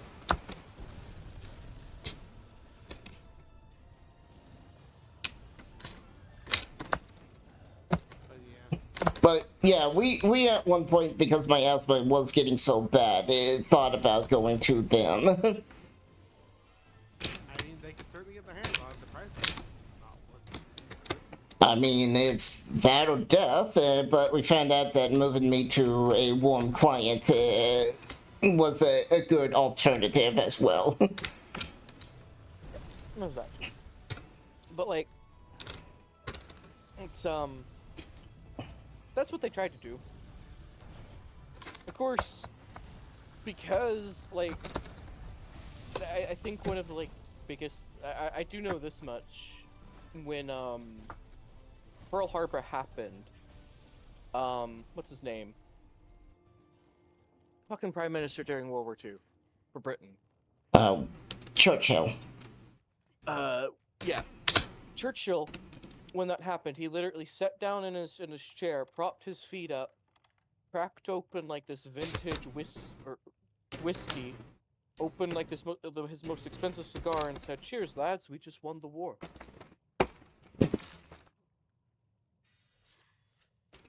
When Pearl Harbor happened, Mm-hmm. he wasn't wrong. And his men were like, "What do you mean, sir?" He goes, "They just attacked the U.S. You don't attack a grizzly bear." He basically explains that the U.S. is essentially a grizzly bear. I mean, Japan had a similar thing. After Pearl Harbor, they said, we just woke the sleeping dragon. Yeah. I mean, yeah. Okay, I found the one I was referring to. The 1st Special Service Force, or the Devils Brigade, or Black Devils, were 2 nicknames given to the unit by the Axis when they were fighting in Italy. Huh. It was actually a joint United States-Canadian operation, because at the time they did not have enough troops individually that were that elite. Like, between the 2 nations combined. And they needed them for a special purpose. So... Which, to be fair, the Canadian ones apparently got several war trials after, because they did a couple things too well. Namely killing. I know many times the Marines have been put onto war trials because they've gotten too many headshots. Fair. And the government and the other countries are like, are you coup de grace people? They're like, no, they're just popping their heads up and we're sniping them.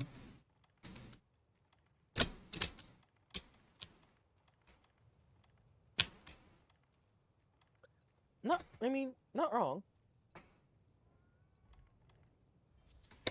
It's just funny. It's like, we're putting you on war trial. Why? Your accuracy's too damn good.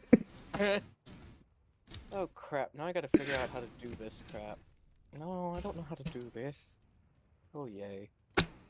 This is gonna be fun. There is also the CIA's Special Activities Division, which... Oh no. You know, I am going to be real with everyone. I forget the CIA exists. I think they'd like that. Yeah. I don't know if that's a good thing or not, but I just sometimes forget they exist. No, that's... They show up when the US commits war crimes and nothing else. No, it's more like they show up because of the war crimes they commit. Well, I mean, like, in the news, I should clarify. Yeah. Like, That's their job. It turns out. The intelligence is secondary. They hand that off to the other guys. Pretty much. Literally, they collect the intelligence and then they hand it off to the actually good with intelligence people.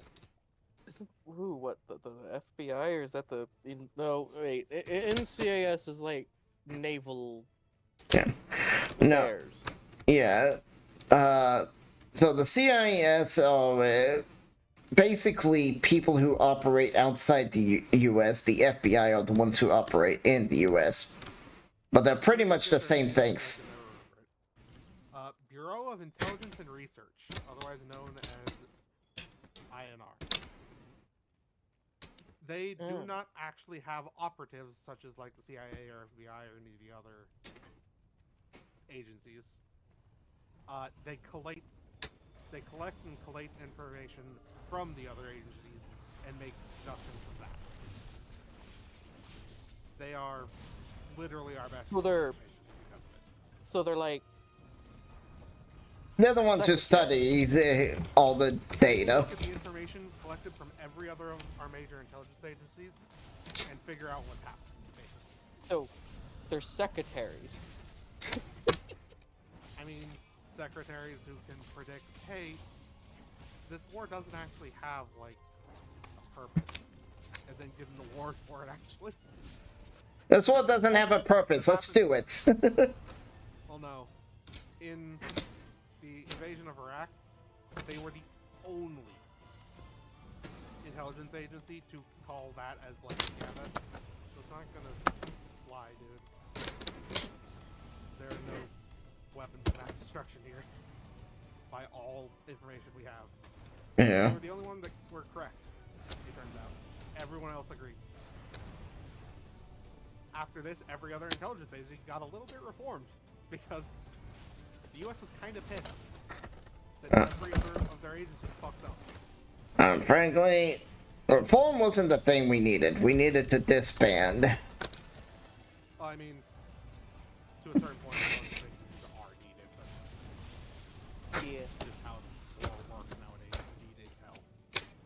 Well, I'm not saying we don't need intel. We just, well, frankly, we have a bunch of retarded intel services. Yeah, that's what they were trying to fix, because the INR is actually really good at their jobs. They wanted them to be more like the INR. Sadly, the CIS is still just a big terrorist group. I mean, yes, but one might argue that's functioning as intended. I mean, you don't look at their track record and go, yeah, that's just a bunch of mistakes. I honestly don't pay attention to them. Fair. I also don't pay Reasonable. attention. I also don't pay attention to anything that it happens in the U.S. in terms of governmental shit. I don't have a very high Fair. country spirit. Neither do I. I'm just like, it's probably better to stay aware than not, if I can help it. With no effort. Like, I've gotten into the mindset of, honestly, I don't hate the U.S., but like, I kind of do, I mean, because living as the person who's had to deal with the government more than I probably should, simply because it is Yep. what it is. I agree. I'm the thing where the last few years I've been disappointed to be a U.S. citizen. yeah, yeah. It's like, I like the ideas of the U.S., I hate how it's being ran. Honestly, My- I'm not even convinced the ideas were solid, because most of it's just whitewashing at this point. Yep. Mm, I reference how Martin Luther King is looked at in the modern day. well, the fact that people have reverted to judge a character by their skin color and not their merits. Martin Luther King is rolling in his grave. Fair. I mean, he said a lot more things than that, I'm gonna say. I know. But everything of his thing has been thrown out the window. All the progress we've made over the last 40 years has been thrown out the window. It's all gone. I mean, certain sections of the populace do want it gone.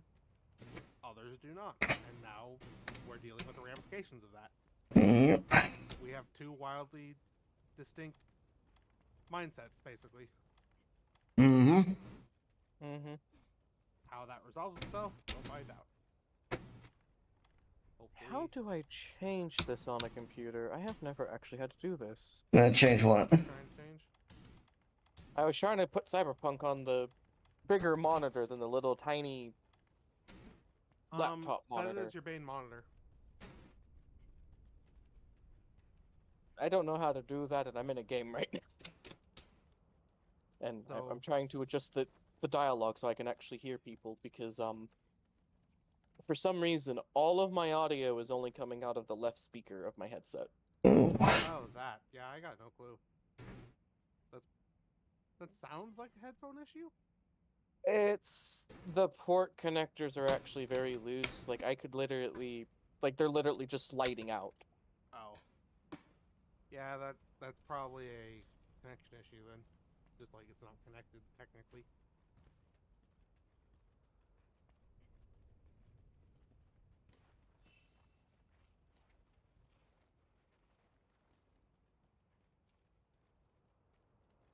Oops. I loaded a save, but I don't know anything about the save. Starting an RPG that's fuck long. Well, I don't, so, like, I don't typically play on this laptop because, well,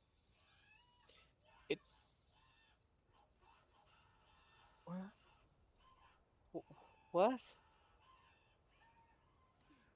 Sorry, I heard this news lady talking, and they, like, it's about the Arasaka aircraft Hero the carrier.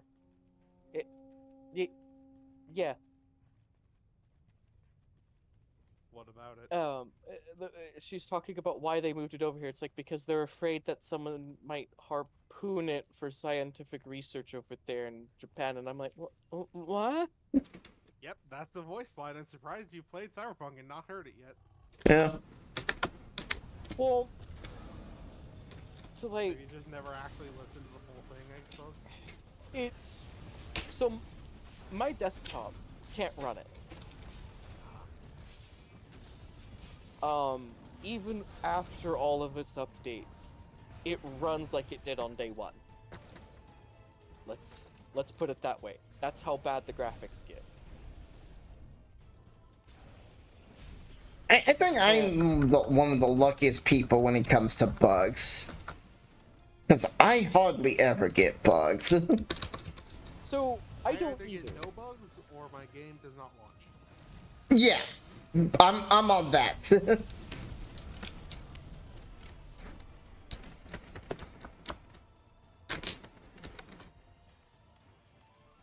And so, for me, it's... When Cyberpunk actually launched, it did have a lot of bugs in terms of its system. Oh, I have no doubt that it did. But, I know it was pretty bad on its launch. But, like, oh,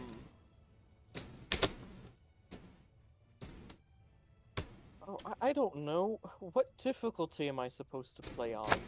Oh, well. Okay, game. I guess it's hard. Okay. But it's, my desktop can't run it.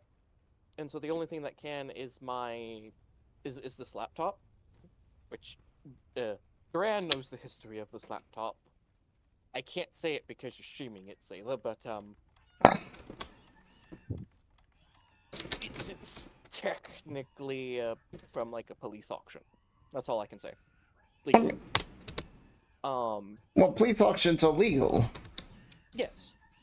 It's I know who the person's previous life. Ah, We were talking about them earlier. That's all I'll say. I got it from, I'm guessing a P word. See, but yes. I'm just It's- gonna give you legal advice here. Maybe stop talking about it if you're not supposed to talk about it. I mean, I can. It's just I don't know how people feel about it online, and I don't want it to like reach the wrong ears. You know what I mean? I mean, people are gonna. I'm gonna get hate no matter what happens. I can be the most PG, happy, kittens loving person, and someone will still hate me.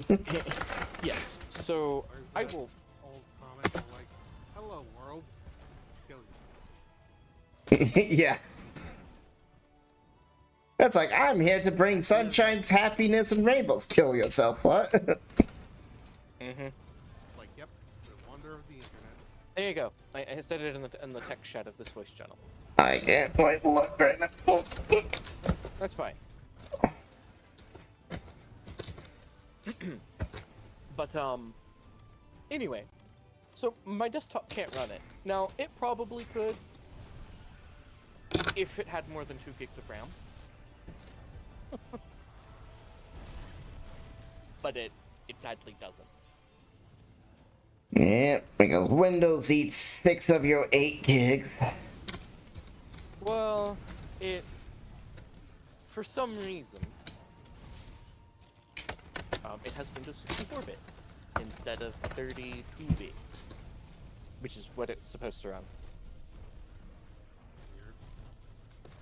Weird.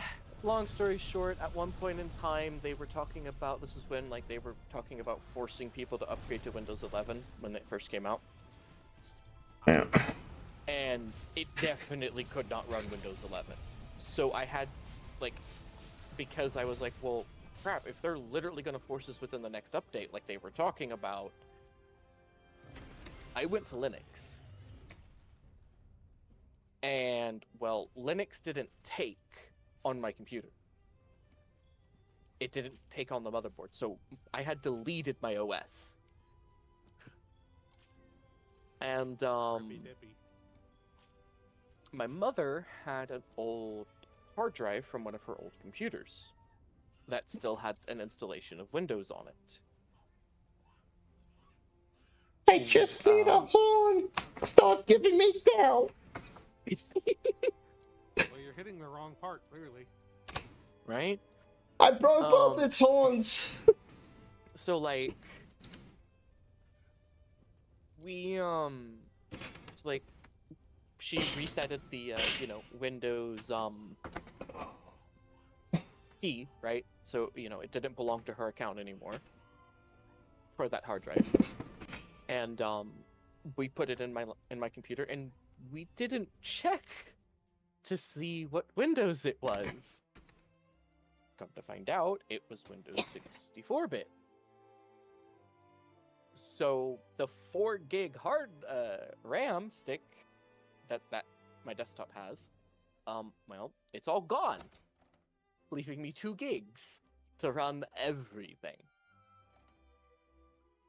Which probably is fine. It was probably killing the hard drives, to be honest, but it didn't become an issue until, like, the motherboard started going out. So, that's fun. Yeah. Alright, because, I have not played this game in so long, I can't remember anything about it. What life path should I choose, everyone? They don't matter. Nomad. Mostly because the intro is pretty fucking fun. So Nomad was like the one intro I really was getting all the bugs for. Fair. I'm gonna be honest, the one intro that I experienced 0 bugs with when I played it on my computer, was ironically the Corpo. That was Corporos. literally the first and originally only life path. So Yeah. It's also like the shortest. yeah. It's just like Yeah. it has the most actual decisions you can make in the game. It also kind of sucks. Yeah. To be honest. It's like, I remember when I was doing the Nomad, all the bushes were no clipping everywhere. So has anyone? So I don't think any of us have done Street Kid. I've done all three. I've done Street Kid. No. Street Kid is, I mean, it's simple, but you get introduced to a couple characters. You go. You try to steal a car only for the car to be rigged. Yeah. And Jackie fucks everything up. I mean, In fairness, he didn't. Alright, it kinda be fucked Street Kid. itself. I wonder. all right, male or female game? I don't even know why you're asking me that. Well, you see, because other people like the V. Yes, I know. Also, why is it like impossible to? Oh, I can't rotate it with the mouse. Okay, this is weird. Weird. Well, enjoy playing Victor. I mean, I honestly thought his name would have been Vernon or something. I mean, I don't know cyberpunk His names. official name is Victor. I mean, Surprisingly, okay. the female V is Valerie. Yeah. That's Like, that sounds horrible. yeah. What, I mean, Vic- Valerie? I mean, it doesn't. Okay, it doesn't sound like terrible in the sense of like just. It's a bad name, but just it's not the name I would imagine that personality having. Yeah. Okay, fair. Like, just. I know the female V's voice lines because you know when you look up videos for this game, you only get female V. It turns out she's actually a pretty good voice actor. You, Yeah, she is. I'm not. I don't sugarcoat shit anything with voice actors, even mediocre ones, because it takes a lot of courage. I'm pretty sure she's done quite a bit of voice acting, and then Victor's like, yeah, he's pretty much new. Because they didn't originally plan to have, like, character creation. It was just going to be Valerie. I could see that. Yeah. Kind of, it was basically just going to be Corpo Valerie, and that was the story here. Instead, they did this. There was also a few other things from what I remember. Like I there were remember, lots. They even I remember brought Zayla Saul. talking about like what's his name? Johnny Silverhand. He was like meant to play a very small role in the story originally. Yep. And then they got Keanu Reeves, I imagine. Yep. And Keanu Reeves was like, I want more lines, damn it. And the uppers were like, do it. I mean, we get Keanu Reeves, and it's like, that's what you do, yeah? I mean, they could have just given him more lines, but still had the kind of story irrelevant. Yeah. Yeah, but I imagine this was in, like, they're still on the drawing board a little phase. It's like, fuck it. Mm. No, the dialogue, voice acting is actually near the end of development.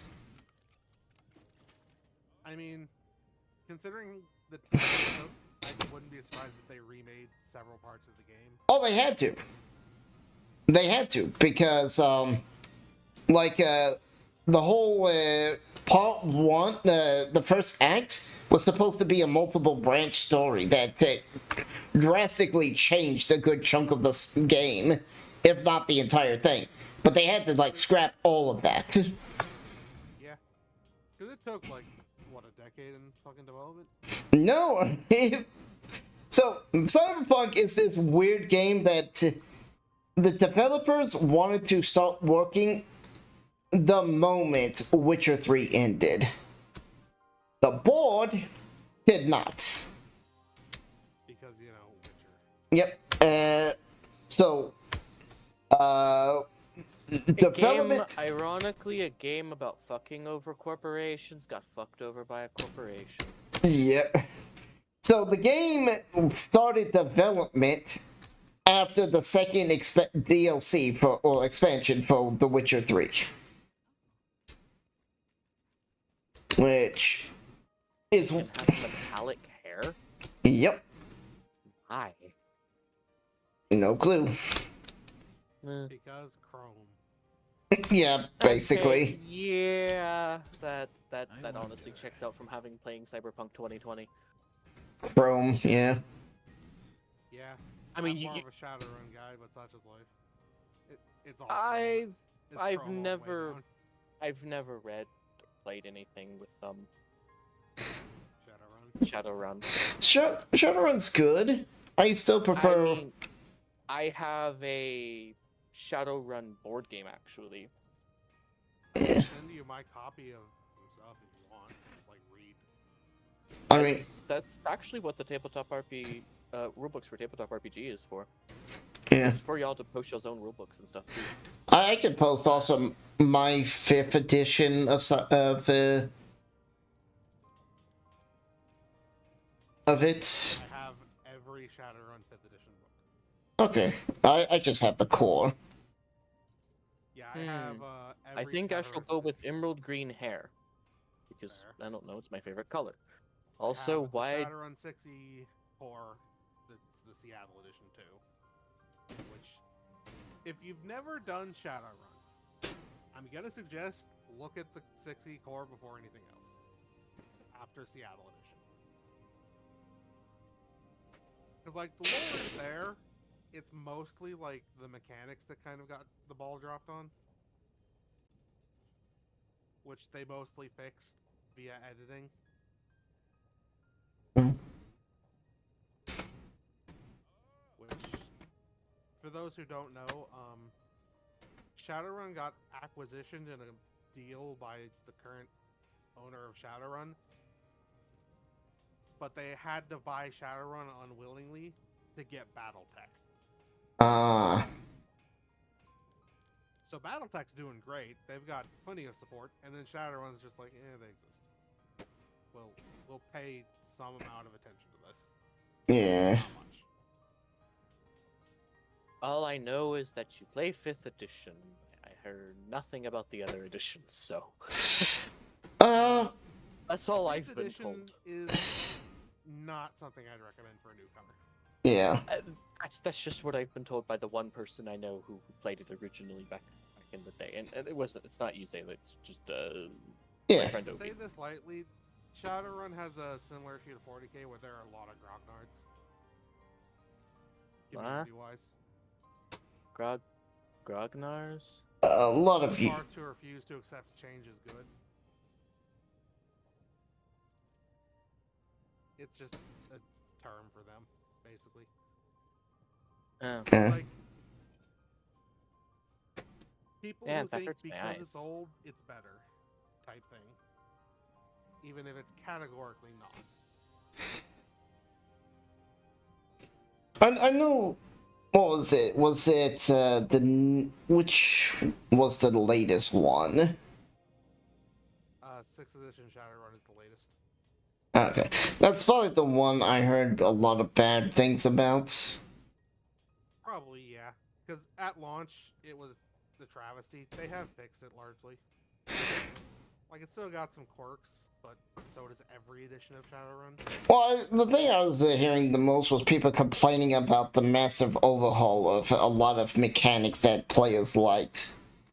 But To which I respond, that's just Shadowrun. We've Yeah. done it like 5 times. yeah, but people will I can say, take my eyebrows off. Yeah. Yeah. That's ironically funny to me. I'm gonna point out, you don't actually see your character a whole lot. Unless you use the third person mod, I guess. you can't even go into third part. Oh, yeah, I guess you said mod. Yeah, mod. Yeah.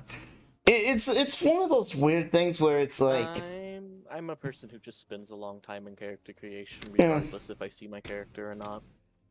Fair. Because my logic is, do they appear in cutscenes? nope. And I know you can see them through mirrors. That's the most I remember. So it's like, Yeah, mirrors is the only time you see your character. I also know you can look down and see your character. Yeah. And old in launch, you could see your character T-posing out of their car. Yeah, that was. Usually naked. Yeah, that too. That was. I'm sorry. That was. Launch Cyberpunk was a hell of a drug. I guess that's a way to explain it. It's like you look at. Not wrong is the thing. Yeah. It's like, so Cyberpunk, I mostly got graphical bugs, and it was just the funniest shit ever. Yeah, it's like the Skyrim launch, giant launch bug that they just kept because it's funny for some of it. It's like your save got deleted somehow. Yeah. Yeah, it's like, for me, it's like, I would be like walking down Night Street, and suddenly all the NPCs disappeared. I'm like, what? And I turn and I look and I'm looking, and suddenly a fat guy appears. And I was like, oh, okay. And I'm looking around, and then suddenly there's like 60 of the same fat guy. He was like, Dynamic culling has happened. To me. he was hacking your optics so you could only see him. He's like trying to secretly tell your character that he had a crush on him, but like couldn't walk up. So he's like, you shall only see me. Yeah. It was the funniest thing ever. Yeah. And I guess the only frustrating bug I ever got was, and this was a common bug, was don't walk near the street, or on the street, because the cops are just going to run you over. I mean, is that even a bug? It's Night City, motherfucker. I guess. But it's like, I love the fact that, like, you'll watch, like, the NPCs, like, start walking across the street, and then it's like, the moment that you hear, don't walk, they just book it. They run. They stop their casual walk to just run across the street. It was like, the NPCs know that the cars are going to run them over.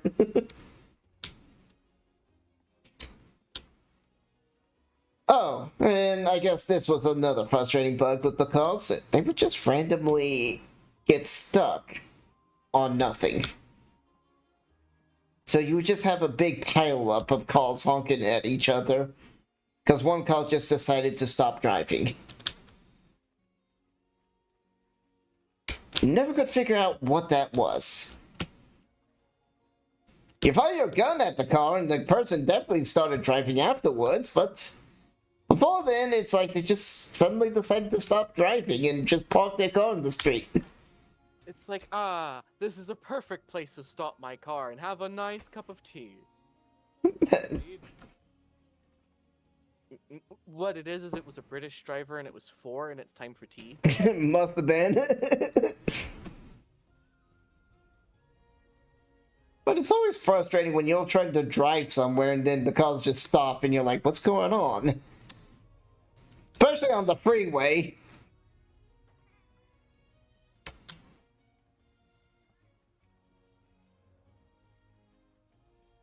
I can have colored teeth?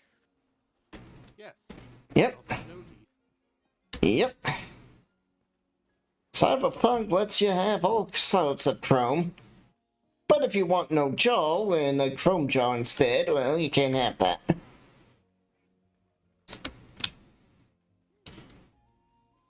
I can have eye makeup. Well, I don't really wear makeup in real life, so I guess that will be the closest I would get. Me spending way longer in this character creator than probably necessary. Alright, I'm gonna head out. Thank you for stopping by. Okay, the weird part is I'm ironically attracted to the guy I've made. I guess that's a thing. Well done. So, I'm going to... let's see about... Let's see.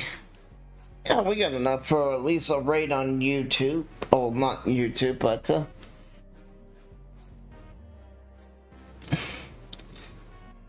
let's see. Who do we have to raid?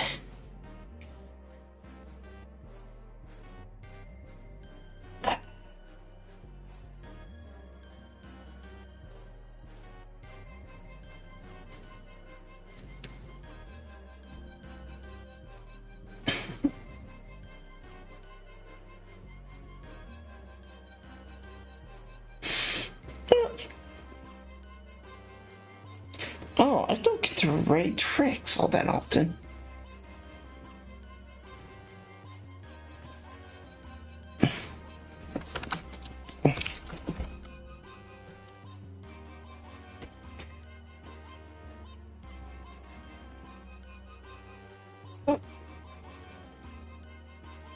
Alright, let me redo that.